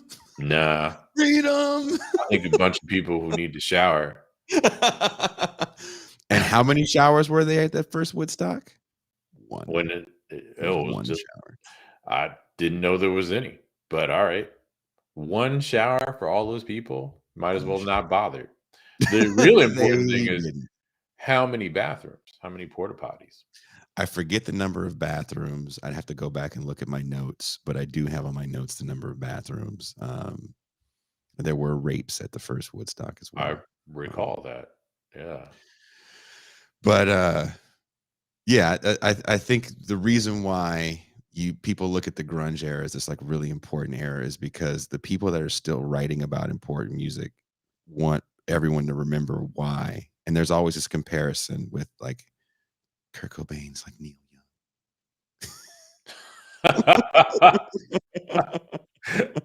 You know what I mean? Like there's they want that 60s throwback. Mm-hmm. And for the whole entirety of the 80s, it's dominated by either synthesized groups, right, or these cartoonish rock bands. So Nirvana comes along and it's just like, this is what I love. Well, and on some level, the 80s were kind of a throwback, a funny throwback to some 50s sensibilities. In other ways, vastly different, of course, but with respect to the cleanness of that one was expected to project. That was more like the 50s than the second half of the 60s and certainly the 70s. I remember even my high school teachers would talk about the ones who have been in the game for a decade or more, the contrast between us Reagan babies and our affinity for product, and being, I don't know, pressed in our ensembles. I used to wake up because, you know, I'm an idiot. I was an idiot and I still am, but I didn't hang up my clothes after I was out. So after I washed them, as my father insisted I should, and I just like threw them around, and I just wake up first thing in the morning to iron it. Right, my father's like, "You could save yourself some time if you just hang up the shit, fool." But anyway, like, nah, you don't know what you're talking about, old man, whatever. But anyway, I like ironing. It was part of my ritual. But anyway, that look, I mean, that insistence on everything being sort of sterile, basically, was really more 50s than it was late 60s and 70s. And there's a direct, pushback to that, right? Like, you may recall this, that baggy pants were in. I had, pretty much everything Bugle Boys sold. They sold it, I bought it. But anyway, you couldn't just have your pants taper as they were designed to do. You They're had to folded. avoid the appearance of a flare of any sort, because that was so 70s. You didn't want to look like Shaggy. So, and I don't mean the good Shaggy, wasn't me. I mean, Shaggy dude, Shaggy dude. So you had to fold them so that it was hugging your ankles, and some of them even had like straps on the bottom with Velcro, so you could tie them. So for convenience. yeah, it was wild, man. Cargo pants. My For grandfather, someone that couldn't get the fold right. Like, I can't. exactly. I tried. My dad's dad, when we went to visit him when I was about 16 in Arkansas, he asked me if I was wearing military pants. And this was a man who was a World War II veteran, so he knew military. He knew army pants well. But anyway, so that grunge look is more of a throwback to, as you say, an earthier time, the earthier time that followed the 50s, which the 80s kind of replicated. A real simple and early real, 60s, right? Because in the 70s, the rock star is born, not the pop star, but the rock star really comes to be in the set. Frampton comes alive, right? The rock stars, boy, arena rock with a laser show that really comes alive in the 70s, and it kills the flannel sensibilities of AM radio success, of 60s first wave Tight bands. music. Yeah. And someone says, Charles Miller says, a lot of vintage 60s and 70s gears was showing up in my local music store in the late 80s. Way cheaper together to get a used Fender than a new Charvel. Oh man, that happened with Yngwie, because Yngwie was the one weirdo of that era who wasn't playing a Charvel or a Jackson, or later in Ibanez he played Fender Strat, and they were super cheap to get, to purchase, until Yngwie. And of course, many of them were still cheap. But I remember reading it in the local, in LA, the local music store, suddenly the price of the Fender Strat soared. Dude, everybody chases whatever's hot, right? Like, I play EMG pickups because Metallica played them, and I was like, "What's that black thing that they have?" And then I found out they were a local company to where I live. Oh, for real? And then I got some put in this Dave Mustaine King V I had, which is one of the best guitars he ever had manufactured for Jackson. And the sound I got from it coming out of this crate Blue Voodoo 120 watt head. Everything I'm saying right now is nerd talk, and I get that. But I loved it. I loved that sound. I could hit pinch harmonics better. And I'm still a EMG user to this day. And, to talk about like trends, then a lot of people in certain genres of music started using EMGs. And then these other guys, Fishman pickups, I believe they're called, came out with a similar design, but it's got like a little insignia inside of the pickup that looks a little different than an EMG. Well, and it's voiced differently too, right? There are two settings. I have 3 guitars with Fishmans, but the one's voiced to be more like an EMG. You can set it so it's voiced to be more like an EMG, and then you can set it so it's voiced more like a PAF. But people were switching out their EMGs for these Fishmans because it's the hot thing to have. Yeah. And whatever band is blowing up in the genre that you're in, you see this with clothes and hip hop. Whatever's the hot thing to have, then everybody has to have it. It's just as simple as that. And it really sucks. Someone made the comment about gear influences are messing up the market because there's these cheap things that you can find. Like I remember when 5150 heads in the early 2000s, people were giving those things away because everybody wanted a dual rec. You had to have a dual rectifier if you were a serious dude, right? If you were a serious metal guy, you had a dual rec because that's what all the new metal bands were playing, or a Hughes and Kettner, and those things were like $2,500. Wow. Right? Who the hell's got $2,500 for a head? And you got to get a cab, and those cabs are like $800 for a 412, and they're entirely too loud. Yeah, 5150s are cool as hell. So, dude, you could get a 5150 for like $350, $400. Damn. And those things have the worst clean channel known to man. The worst clean channel. You're playing, but the dirt on a 5150, and again, I'm so sorry for people that tune into this show for not nerd talk, but this is nerd talk for a minute with two guys that play guitar. The dirt on a 5150 raw, it's killing everything for the what type of music that I was doing, which was like I was playing metalcore at the time. Oh man, I used to have a 6505, which I sold recently, but I sold recently because I'm all solid state at this point. But it was a great, thanks to you. You are the reason that I'm all solid state. I love the modeling amps, but particularly though I've got a PV modeling amp. I also have both the Line 6 that Jason gifted me because we give each other gifts from time to time, and then he inspired me to get another one. So. And I bought one for my father-in-law too. Dude, someone said they have an 810 cab. I played a Laney, those AOR 50s. I have an AOR 50 Laney series, which is what the early Sleep Matt Pike was using in Sleep. And it's always known as one of the best and worst amps because that's the one, I don't know if you remember, it has a push-pull mod. There's a push-pull mid mod, there's a push-pull treble mod and bass mod, and they're horrible. But you can dial in like 100 different tones in that thing if you sit there and F with it. My buddy Conan Neutron can get that thing sounding like a JCM 900.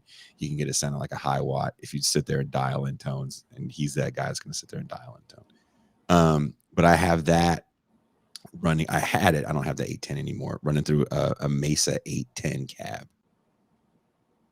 Oh, dude, Bitter Lake's whole thing was just peeling the paint off the walls. And I found a video of our practice space, and I want to post it so people can see the ridiculousness of noise that we were trying to get out of that room that could barely fit the 4 people that were in it. Well, keeping a guitar, kind of, but taking it back to our theme. So, okay, so why LA Guns in the top 4? Again, I think they kind of have that sound. All right. Their look is a little edgier, but sonically, was it the second album? The second album is called Rip and Tear. The second album, or is it the first album? Cocked and Loaded. The second album. The first album is self-titled. The second one I think is called Cocked and Loaded. That second album for me, really sounds like a contemporary hair record. Okay. That would be kind of late, wouldn't it? I don't remember when that toward came the out. end of the is it the end of the 80s? Is that after 88? I thought it was because the album I bought, I would have bought in 88. And the first record's 86. Is that self-titled comes out in 86. Okay. So then I must have had the other one. Cocked and Loaded. Yeah, that must have been Ballad of Jane, Never Enough. I forget what the first thing. I think the first single is Rip and Tear. Okay.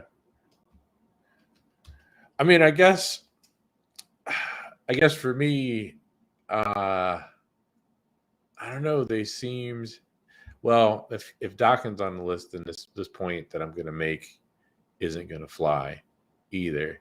They just seemed more rock than like, and more attitude, like for real attitude, compared with like Poison. Let's say. They have that. I think they have that now. I actually listened to some of their early stuff. There's a kid at the studio that I used to live at, and he had some pictures with Tracy Guns recently. And I was like, when I say kid, I mean like 24 years old. I was like, It's Bertrand. What'd you say? Bertrand.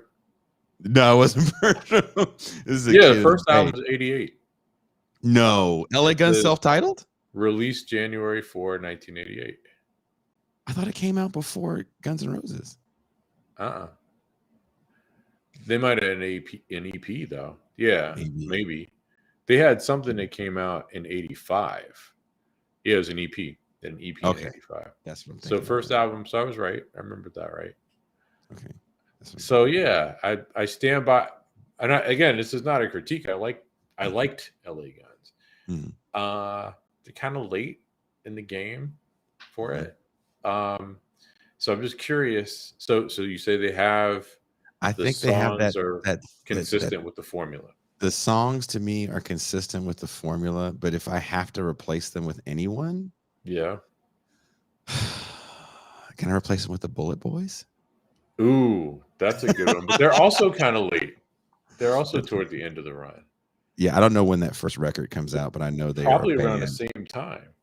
They're a band in '86. Okay, Smooth Up in Ya. Smooth Up in Ya. One of my critiques, and maybe I'm wrong about this, but one of my criticisms of Hot Tub Time Machine, a great film. I love it, but they feature Smooth Up in Ya in the film, and I swear that the film is set in '86. So Poison has a prominent place in the film, but I'm pretty sure that song, Smooth Up in Ya, it's fun to say. Probably not to your parents though. I thought that song, because the song is called Smooth Up. Yeah, but the chorus. I thought it was Smooth Opinion. Okay. Well, I knew that the chorus "Push Push in the Bush" was "Push Push in the Bush," but since I was like 7, I didn't really understand what that meant. Running around the playground in Catholic school, I pushed you in the bush. Now I pushed you in the bush. Okay.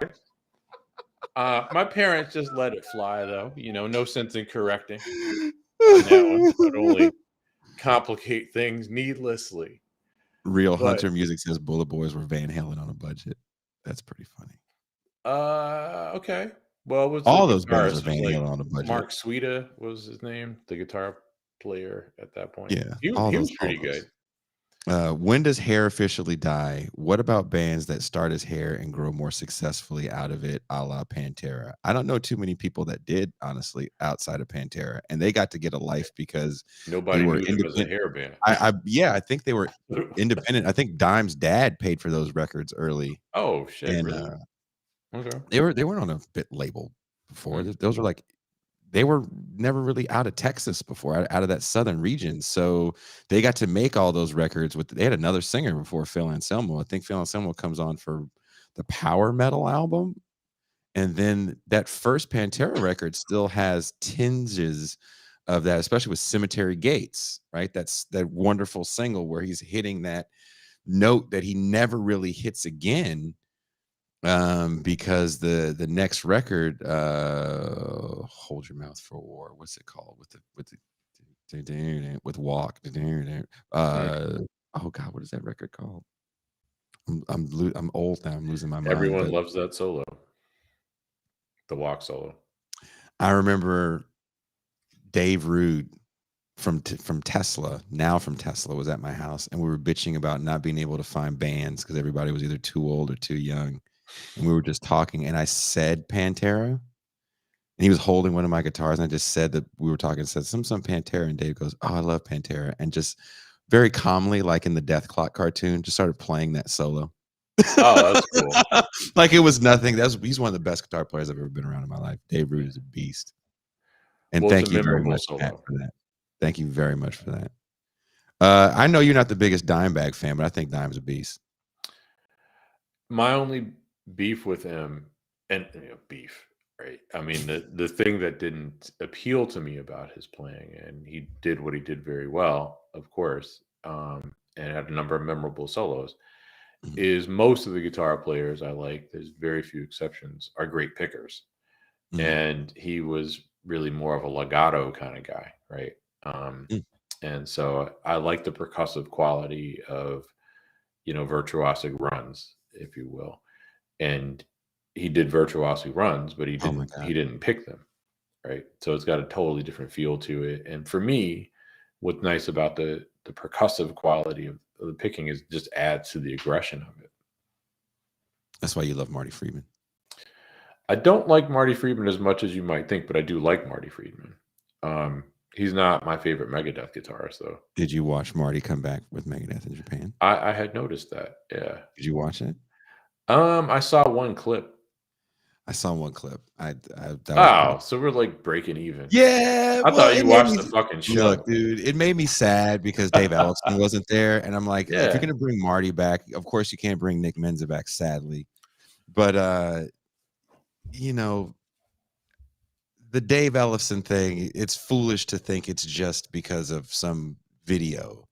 Right. Dave Ellefson sued Dave Mustaine for a ridiculous amount of money. Yeah.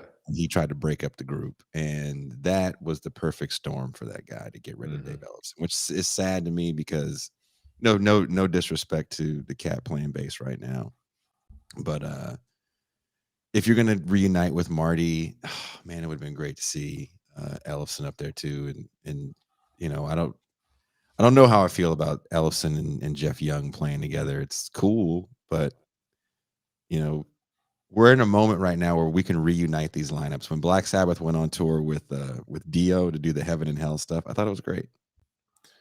Well, eventually Jeff Young is gonna start talking shit about Ellison because that seems to be something Jeff Young is very good at. I think I kind of like Jeff Young, so I've been a little disappointed to in the gossip that he shared. It's like, I Mhm. don't think you're supposed to share that stuff, man.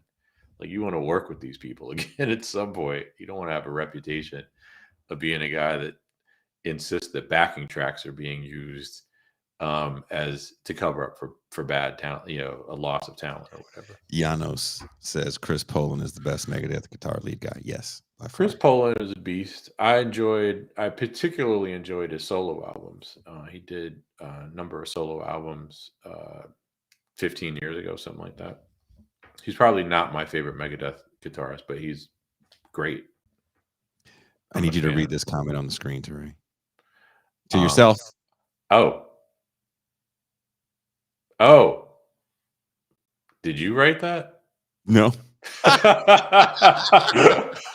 didn't. I didn't. I You didn't. sure? I didn't. Uh, No, I did not. No. okay, interesting. No.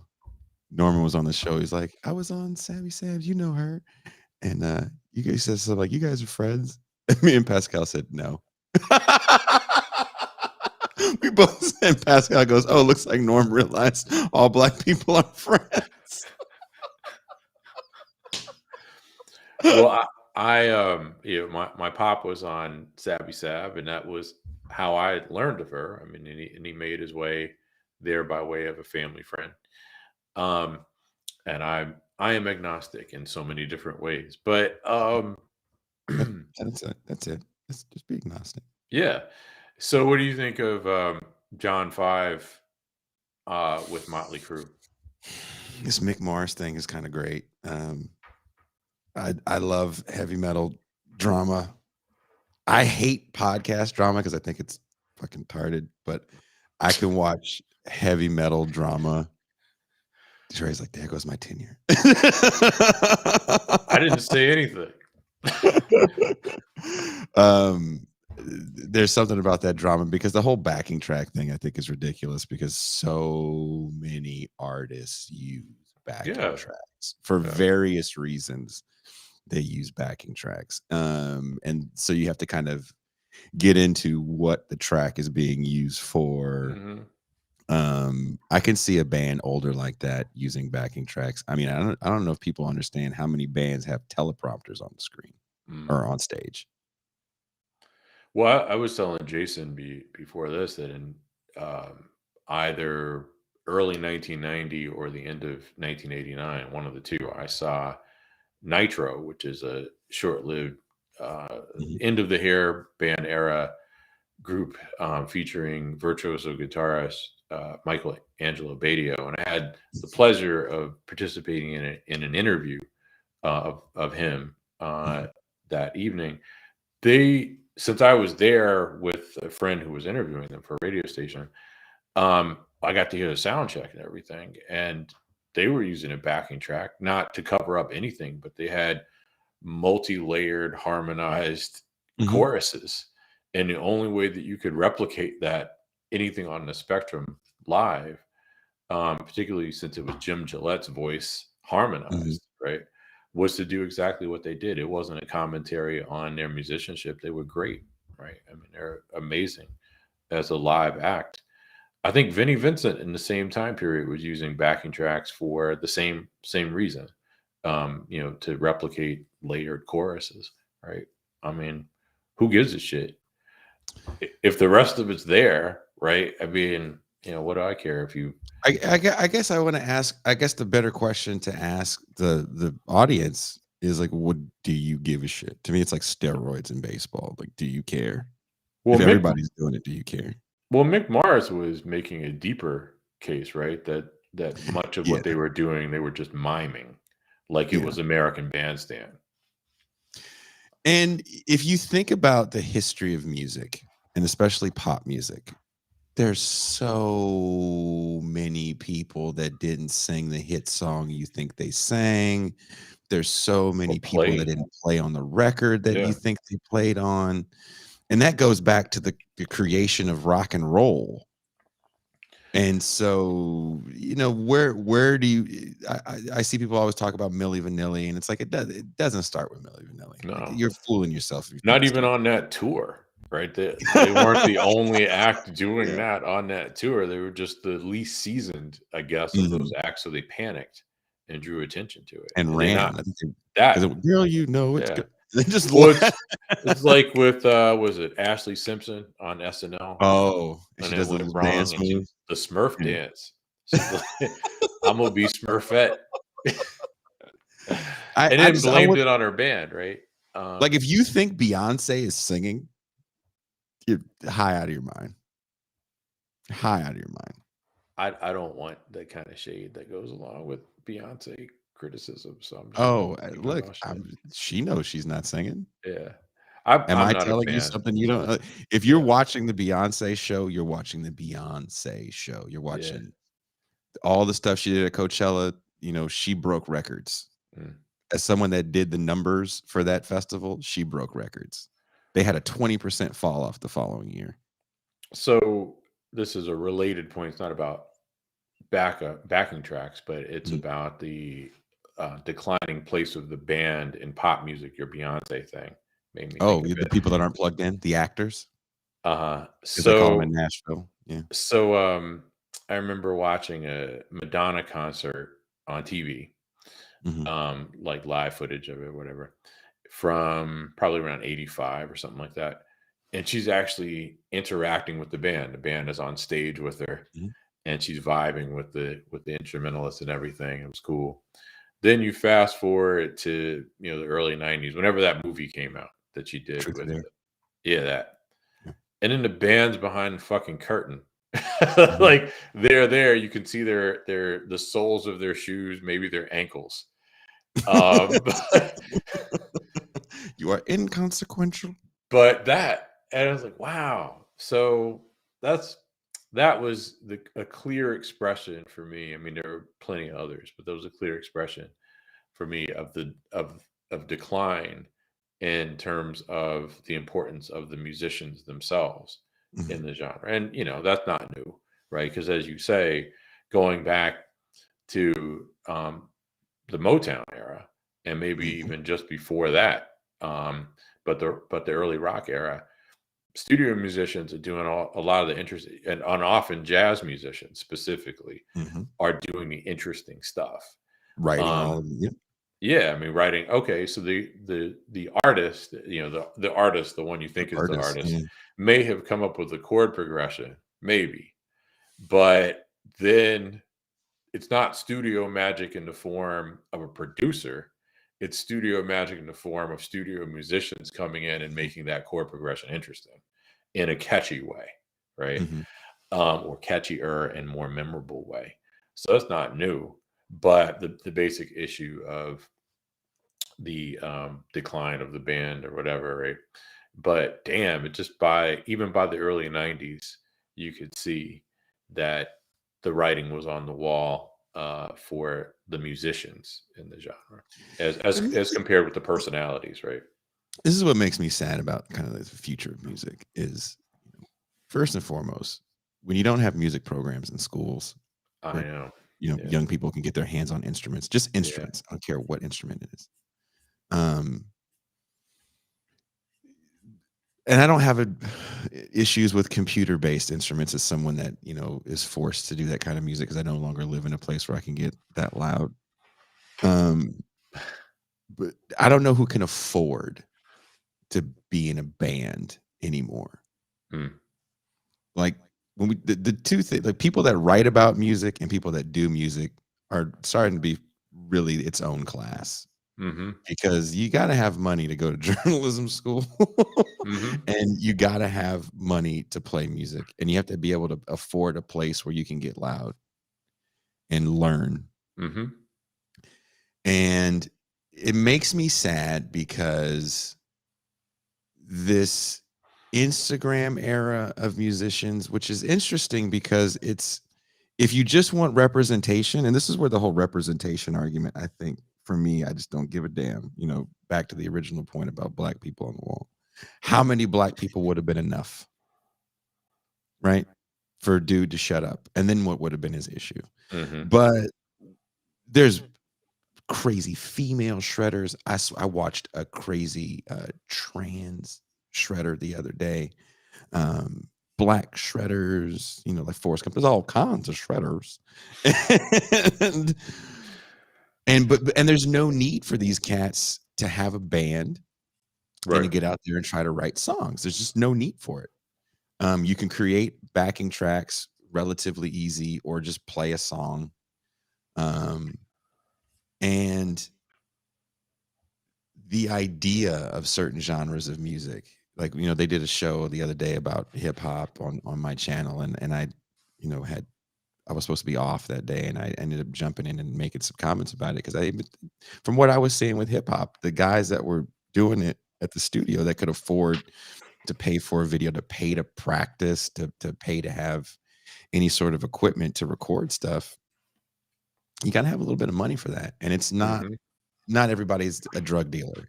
Look, if you sold weed to your friend, you're a drug dealer. If you were the connection between two dudes trying to buy some blow, you're a drug dealer. If you sold your Meemaw's pain medication, you're a drug dealer. So everybody that says they're a drug dealer, I refuse to believe that everybody's a goddamn kingpin drug dealer like they talk about.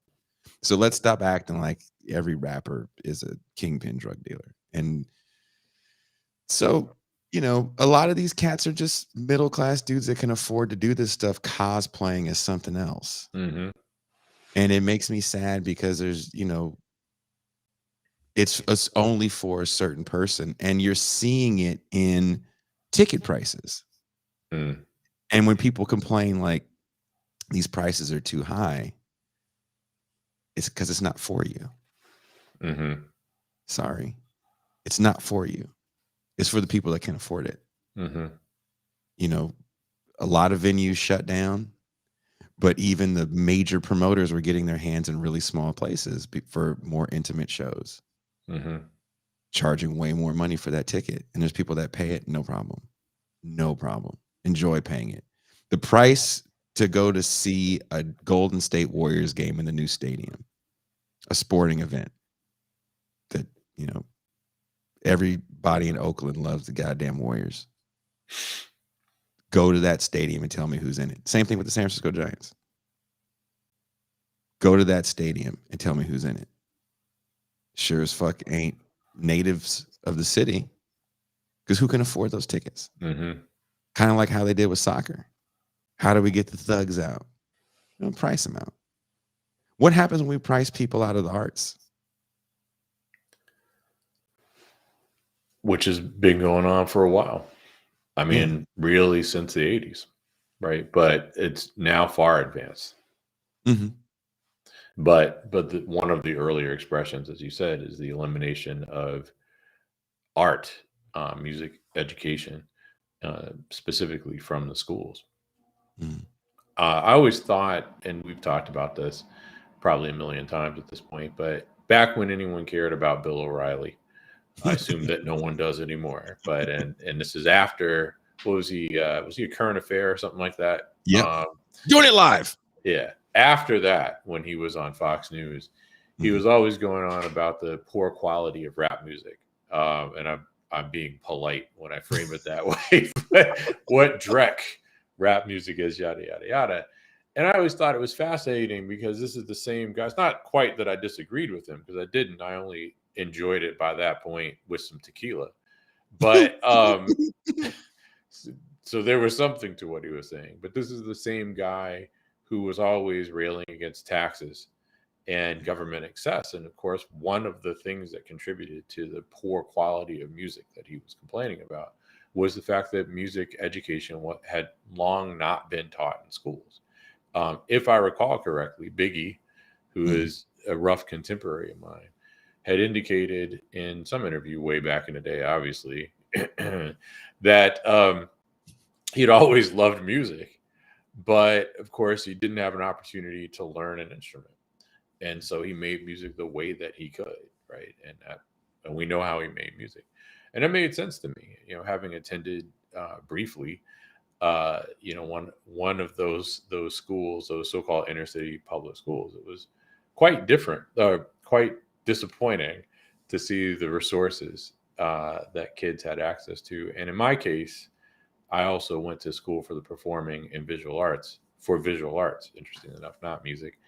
And if you were at a certain talent threshold, you could go to a specialized school, as I did. But how do you get to that talent threshold? You only get to that talent threshold, particularly with an instrument, is if your parents can afford to buy you one. And at least in the earliest stages, pay for lessons of some sort or another. There's a point where you can do a lot of stuff on your own, but some basic foundational work, really, you're going to benefit from an instructor at the start. So no, that's the future of music. I don't know what it looks like. I don't know what it's going to look like, but it's not going to be. I'll leave it at that. I don't know what it's going to look like. One nice thing about the moment, I mean, you referenced this on the diversity front, but there are a lot of great musicians out there, and that YouTube and Instagram, the social media, offer a window onto, and they're, in many instances, I mean, the young ones are doing a kind of music that in our youth maybe might have gotten them an indie deal, but not too many people bought, albums on Shrapnel. I did. Like, I bought everything that was on Shrapnel, or even Relativity, right? And of course, social media provides a platform for those people to share their talent. The downside is there's no way for them. Well, they're not going to make money through record sales, and that sucks, and clearly has a negative implications for the future of the art itself. If you can't feed yourself on your art, right, or off of your art, then how are you going to be able to continue to make it? That's why I supported Paul Gilbert with Mr. Big, right? I mean, I figured Racer X was great. I loved Racer X, but they had plateaued. They could only go but so far, which is why they broke up. And I figured if Paul Gilbert could get some hit records, that he might make some instrumental albums down the line, and that's exactly what happened.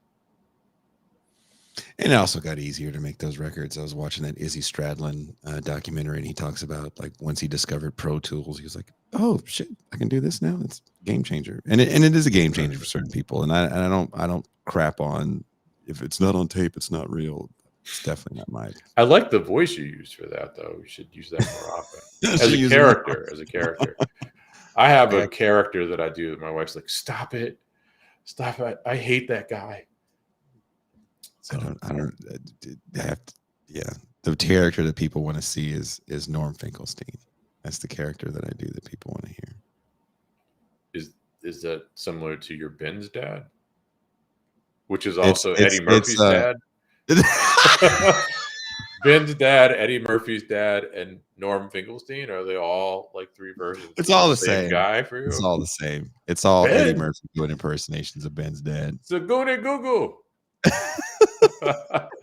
I have to get ready. Ben's coming over. His birthday just passed. Everybody, if you haven't said it, say hello or say hello. Say happy birthday to Ben Burgess. He just had a birthday recently. 43. Mm-hmm. Yeah. Mm-hmm. So, and we were doing Ben the 20-something. Whatever day you said it was the day it is. Really? I determined that. You determined everything. All I know is I'm supposed to be doing a regular show and then leaving my show early to do what? Oh, that's wild. I think it's probably like the 23rd or something. I don't know. We're doing another movie review show. This week I also have to get ready for me and Ben's movie show that we're going to start doing. Oh, you and Ben got a separate one? Yeah, we're going to do a scripted movie show. Oh, okay. Yeah. That's cool. I'm way more excited to do that. Than anything. Yeah, I could see that. Who's writing the script? We're going to write them together. Oh, okay, cool. Yeah, I don't have the date. Oh, wow. He'll be here in like 10, 15 minutes. All right, well, I'll figure it out and I'll send you a thank reminder. you. I'll send you a calendar to remind you. Yeah, it must be though like the 23rd or 22nd or something, I would think. That feels right. I just don't have it in my calendar. Oh, my new PO. I don't have my new PO box yet. Sorry, Matt. I don't have it yet. I'll see if I can get Ben's. I haven't had a chance to get my new PO box yet. It's been rough. Times is hard, but this is fun. Touré, thank you very much for having this conversation. We're not done with this conversation on this channel yet. I'm going to be talking to more of my music friends about the big four of hair metal. And a better who is a hair metal band? I think we have to do that one day. We have to get a chart. That's true. And we have to write down who is all classified as a hair band. Mm-hmm. And then I have to like move it over. So maybe I'll even get a board and write, and we'll have it all out. Like I'm being totally like, you think I'm effing around, I'm being totally serious. And we'll figure out, okay, these are the hair metal bands, these are hard rock bands. And then we'll have a debate on which is which, And then you got to do the Metallica Winger beef, because somebody had mentioned Reb Beach from Winger in the chat. But the beef between Metallica and Winger, that should come up. The hatchet was buried years ago. James Hetfield apologized to Kip Winger. Oh, that's cool. And publicly apologized recently too. Kip Winger talked about. He said Lars never said sorry, but he said James hit him up and apologized for it. Well, the real time beef, as opposed to, I'm sorry that I did my part to scuttle your music career 20 or 25 or 30 years after the fact. I mean, was it Metallica or was it Beavis and Butthead? It's a judgment call. I won't say this on air, but I have a vaguely funny Winger from Beavis and Butthead and the character Stuart anecdote for you, but that's private. Oh, Jesus. It, as much as anything else, highlights what a goofball I am, but that's the worst. That's the most interesting part. So no one's gonna give a shit but you. Okay. Well, Touré, thank you very much for hanging out. I thought it was gonna be 45 minutes, and we've been talking for over 2 hours. Yeah. Well, always a pleasure, brother. And I enjoyed Shotgun Messiah as well. So I'm gonna make a list. If I had more time, I would have made the list. I didn't have the time that I thought I was going to have because in my mind, I had a list that I was going to make. And then I was like, Yeah, I I should know. quickly. Yeah. I said that when we got off the phone. I was like, I'm going to make a list. Don't worry. Yeah. And In my mind, I got off the phone with you and went back and rewatched Do the Right Thing. always do the right thing. You always gotta love when one of the characters says the movie title. Title drop. Yeah. Which came up, of course, in one of the more recent Predator films, when the Predator was named. But the original guitarist in Shotgun Messiah, Harry S. Cody, was really good.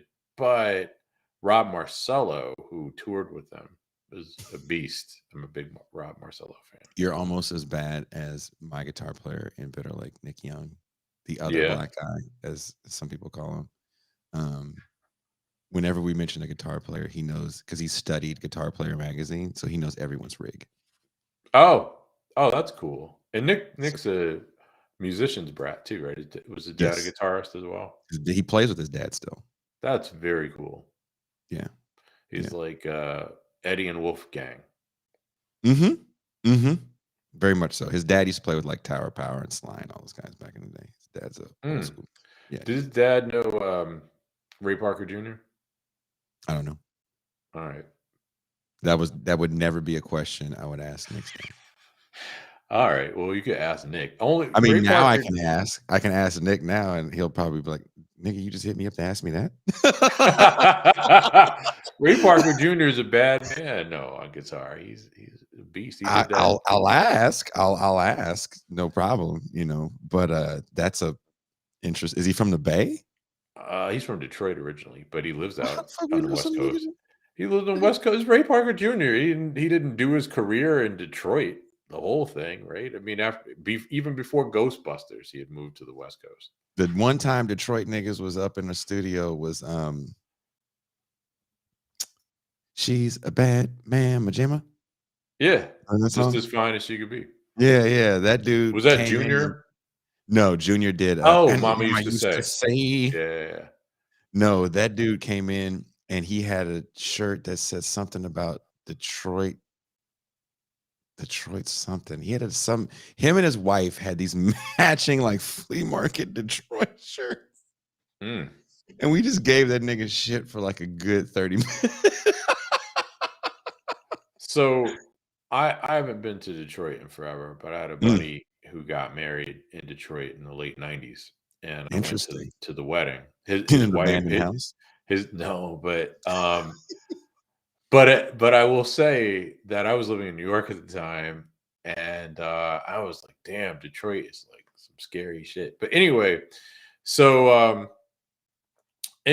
we went to this. My buddy was getting married, so you do the rituals when people get married. So we went to strip club, and we started strip club in the suburbs, and they didn't want to go there.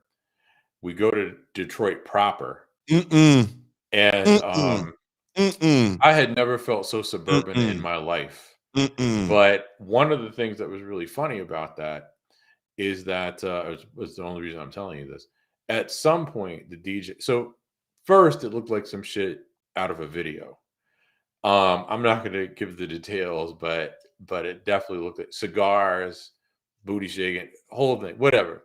Anyway, so at one point, this is the important thing, the DJ made an announcement that they were firing up the grills and the patrons could have ribs with the ladies, the strippers, from the back. Now, I'm with a bunch of brothers from Atlanta. And we're like, what? Did he just? No, it's exactly what he said. And it was affirmed when we left, because when we pulled out, we could see the strippers in their sheer, brightly colored Band-Aids pretending to be spandex dresses and 8-inch clear heels, eating ribs. It was something. I told you about my Detroit story where I was on tour with this band and we wanted to go to a strip club. We were all trying to find a wife on that tour. It was the funniest fucking thing. And so find him at the strip club. And so we went to some Detroit. Mm. And so we went to some Detroit strip club, and the singer was like a pretty boy. He was kind of a big, well-built cat. And he had the shirt unbuttoned to the navel. You know, he was about to walk into the strip club, you know, find him a wife. And we didn't know, you know, it's also like hella segregated out there. And we were in Metro Detroit. That's why when you were like, we were in real, it was like, we got out, and it looks scary out there. It looks like Judgment Night. And we got out of the bus. And me and the singer walk out. And this black dude looks at the singer and goes, "Button your shirt up, little punk ass nigga." And the singer was like, Exactly.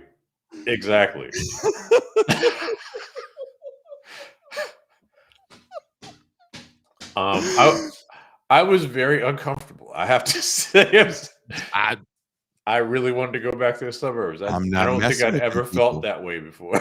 Remember that scene in Friday where DJ Pooh gets knocked out and Red looks at him and says, "I told you about coming up here messing with these good people."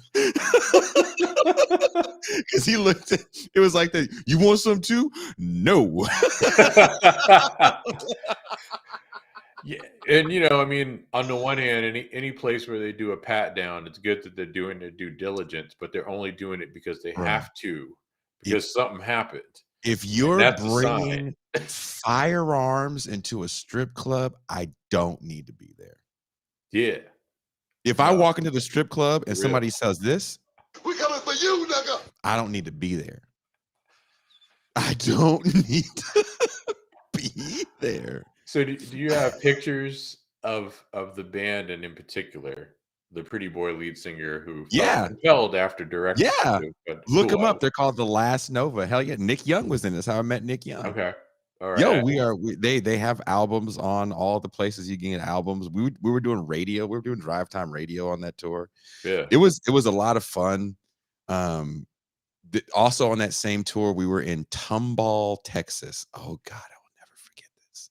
Then I'll say this. I'll shut the fuck up. I probably told this on this air before the Champagne Room or something. But we were in Tomball, Texas, and we walk in, and it's another one of those places that has the sign on the door like "Leave your gun in the car," and we're all like, "There's a gun in this." Well, it's Texas, so I get that. It's like Texas Chainsaw Massacre, Texas. It's not like it's Texas. This is nowhere, Texas, right? And so we go to the venue. We're in the venue. We're chilling. We've loaded in, and there's a stripper pole in the middle of the stage, and we're like, "That's weird." And we're like, "What the fuck goes on over here?" And all of a sudden, the bars have like some music going. The music stops, and the owner of the place calls everybody's attention. And he goes, "Before we start the festivities, and I have to read off the rules of the evening, and I need everyone to be quiet." And everyone got quiet. So I immediately got frightened. Me and Nick Young, the other black guy, were just like, "Oh shit." Like, these white people done led us to Lynchtown. And the dude starts reading off the rules of the evening. And I'm just gonna, these aren't my rules, these were his rules. He was like, "If you get in a fight with your bitch, you and your bitch have to leave the establishment." And we're just sitting there like, "What?" And he goes, he starts all the rules revolve around a dude fighting over a woman. And one of them was, if your woman gets on the stage and gets on the pole, and you try to stop her from getting on the pole, you both have to leave. So that's the opposite of Patrick Swayze's Roadhouse. yeah. It was like the pole is there. Don't. And so he's yelling up all these rules. And then when he's done, I wish I was making this up. I will call Nick Young right now if you think I'm bullshitting. And I'll call everybody in the band right now that I still have their number. Aaron Goforth, Gabe, I'll call them all. American flag drop down. At the strip club. This is just a venue. The American flag dropped down, and then the national anthem started playing.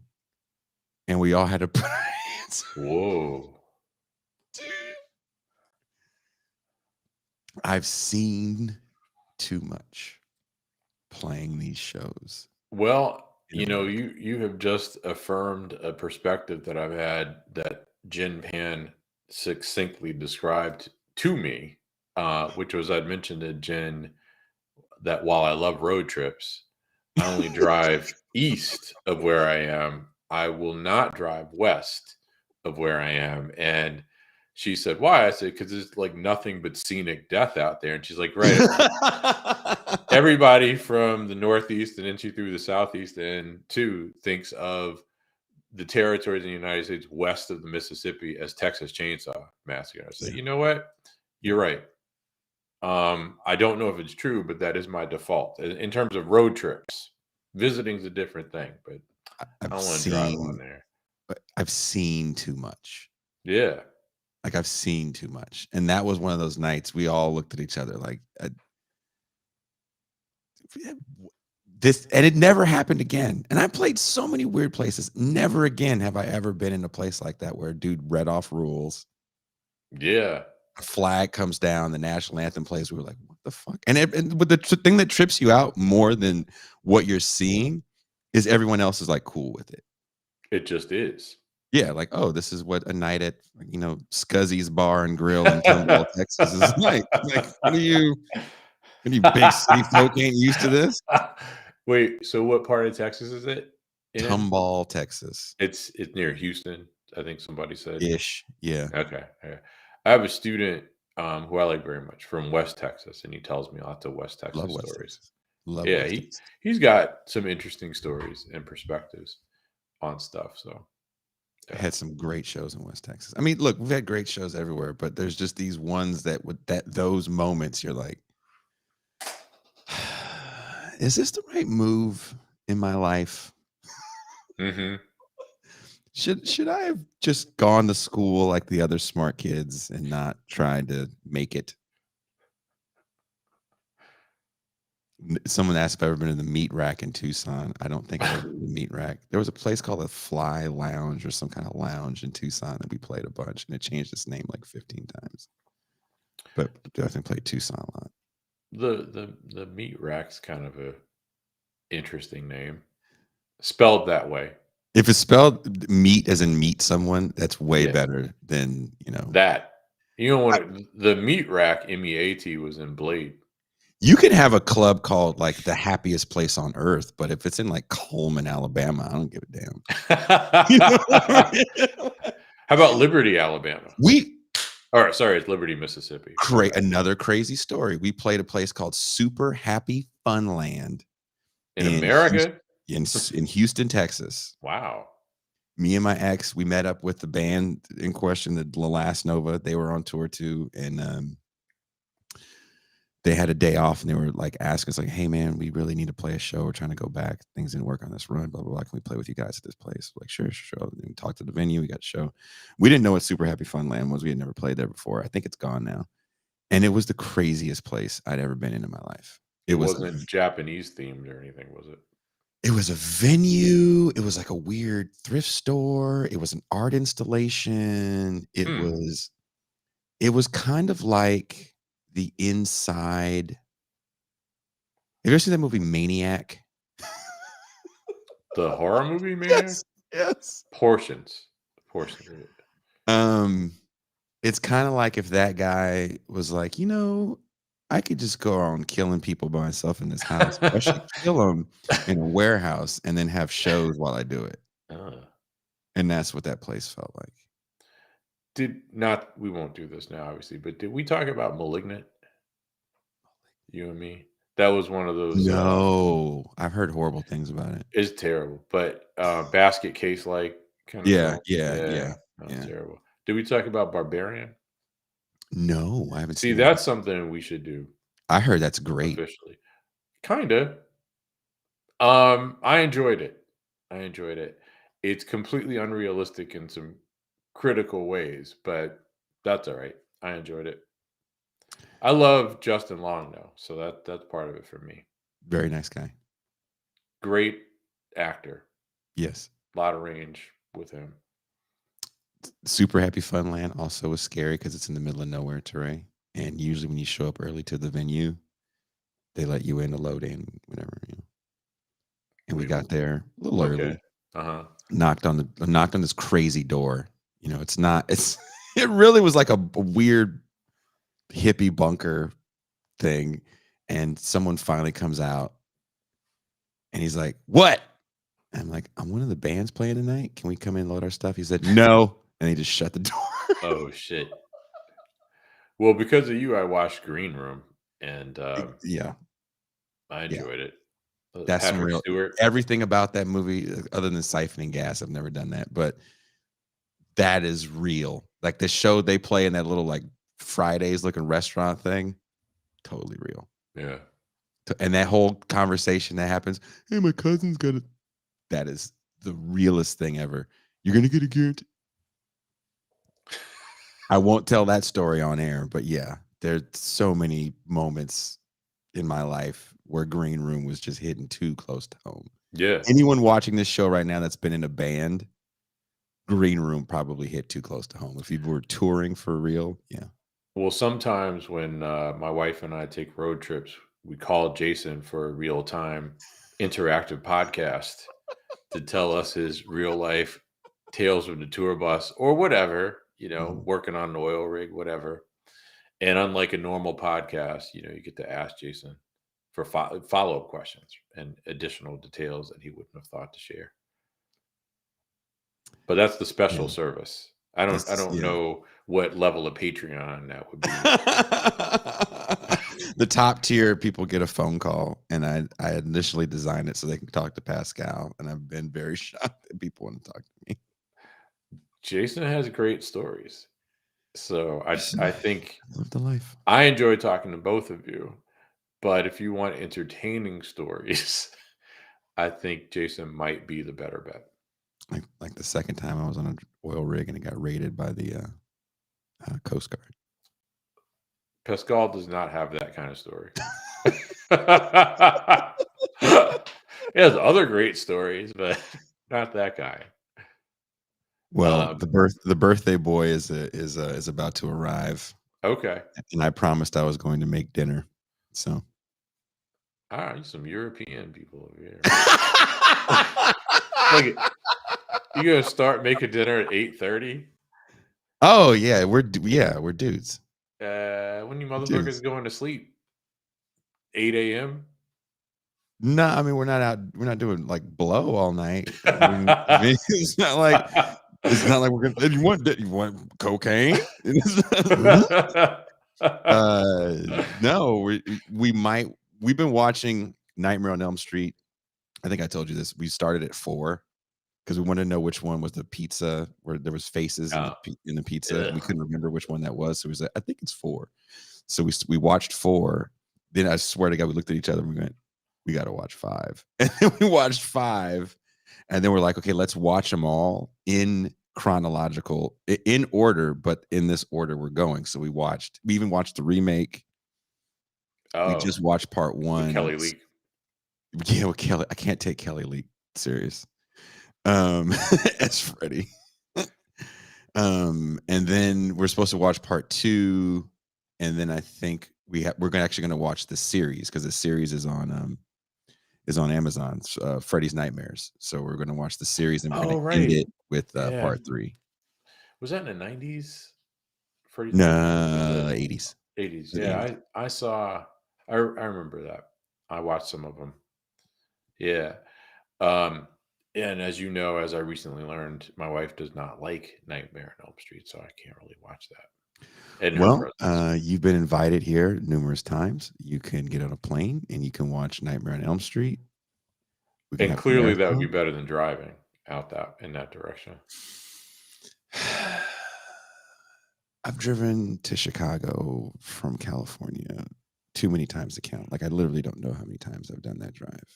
Every But time I've done that drive, I've hated myself. I could see, what was it 3 days? 2 days? Well, we're on tour, but initially Yeah. there was only one time we started a tour in Kansas, and it was 24 hours from where we were living to the venue Okay. in Newton, Kansas. Hmm. Never do that again.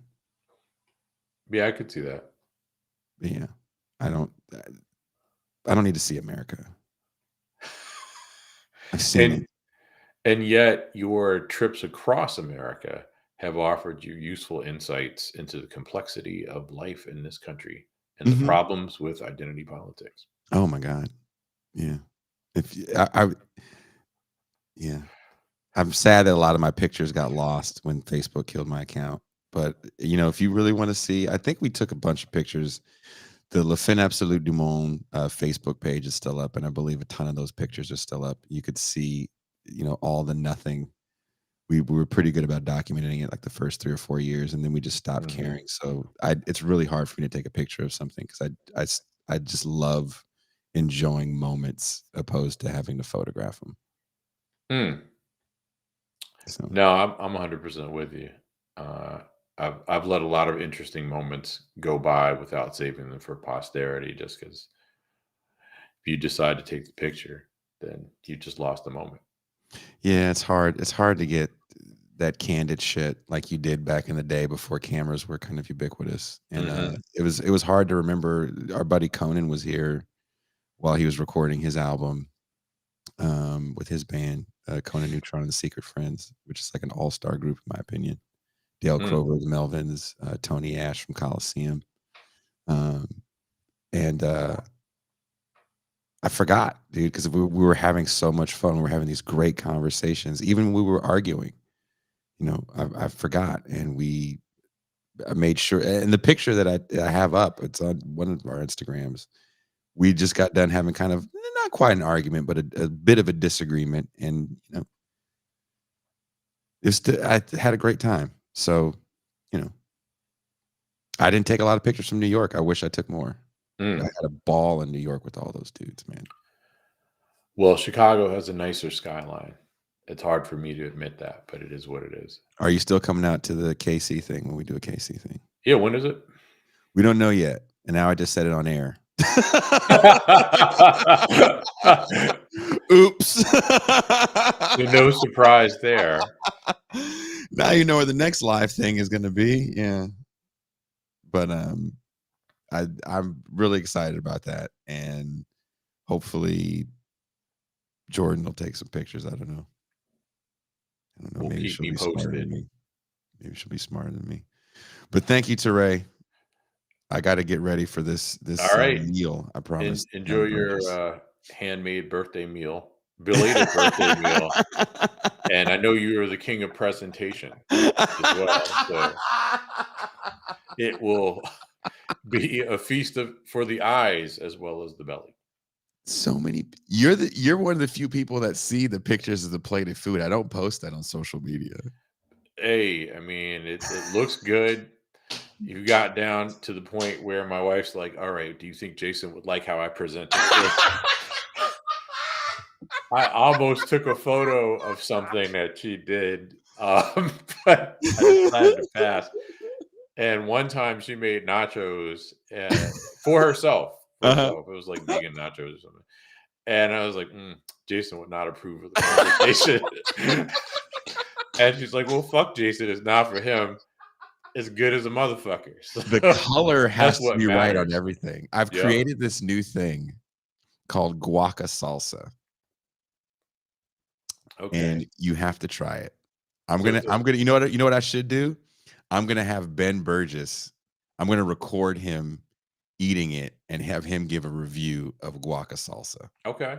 All right. And Ben is like a salsa aficionado. I mean, it doesn't make a He's a difference, right? salsa guy. He needs it spicy, and I am not a spicy dude. And I kind of messed up with this and made it too hot for me.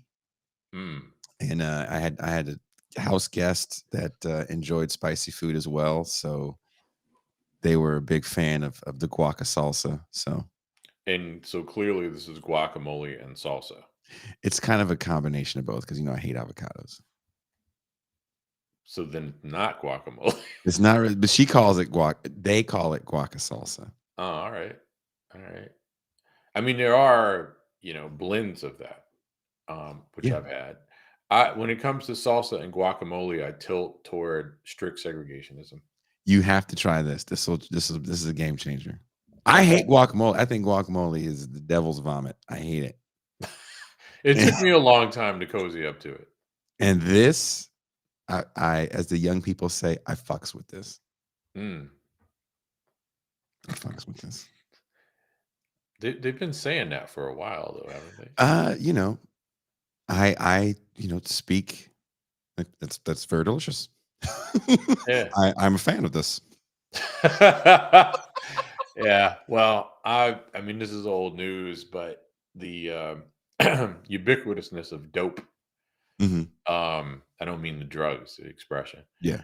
is something that's just been bothering me for a long time. Yeah, you don't like that term at all. No, I mean, I remember its first version, which was, I thought, a response to white people having snapped up deaf. So then black people had to come up with something new, and it was dope. White people snatched up. That's what happened. What's the new term for woke? Woke is not left. Oh, that's a book. Is that a new, since white people, when like Yeah. Tucker Carlson is saying, was it who said woke? Putin. Putin said When woke. Putin says woke, Oh, like snap. at what point do you get a new word? What's the new word for woke? Caffeinated, brother. I'm caffeinated. Stony, you know what, bro? I can't even caffeinated. That Don't works. sleep. Does Caffeinated. work. But I will, for a number of years, have had many of my suburban students tell me how dope things are, and it's just weird. And you're like, you mean they're deaf? It's Alfonso Ribeiro's fault that deaf went away.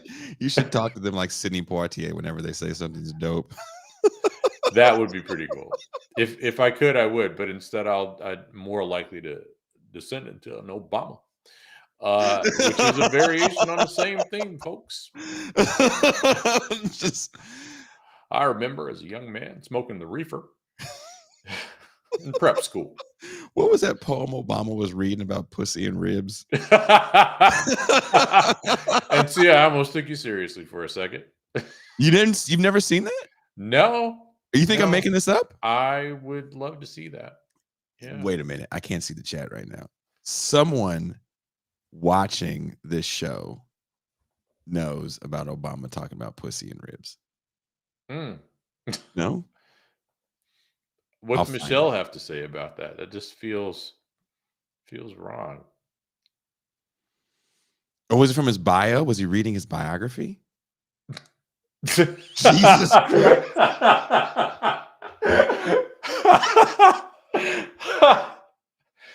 Oh my God. His biography is pussy and ribs? I mean, that's the way I live my life. Okay. I thought Ice Cube said life ain't nothing but bitches. Obama said life's nothing but pussy and ribs.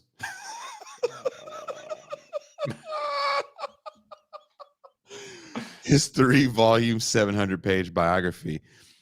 Is it really from his biography? He's reading something, and I know he's reading something. He's like something that says something about pussy and ribs. Huh. No one knows what that. I feel like that's got to be on YouTube. It is, as someone sent it to me on YouTube. That's got to be a deep fake, though. No, dude, it's an old thing from the 90s. Yeah. Huh. Was he rating Michelle? All right. Good night.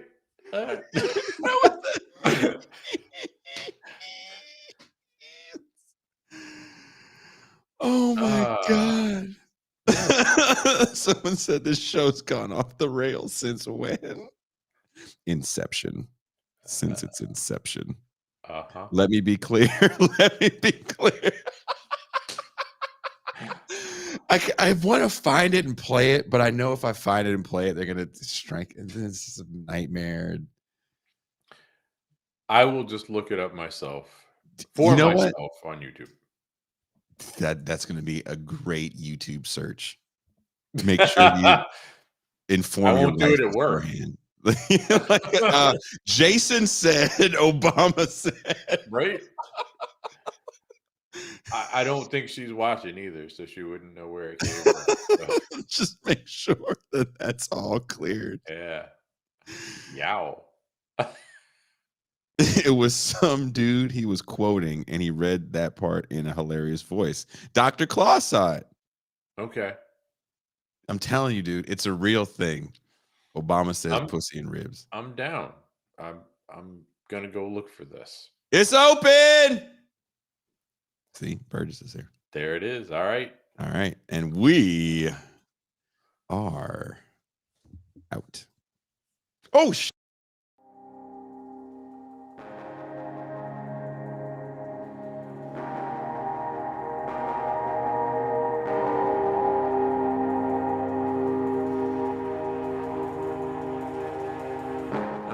back when Russia was the Union of Soviet Social Republics.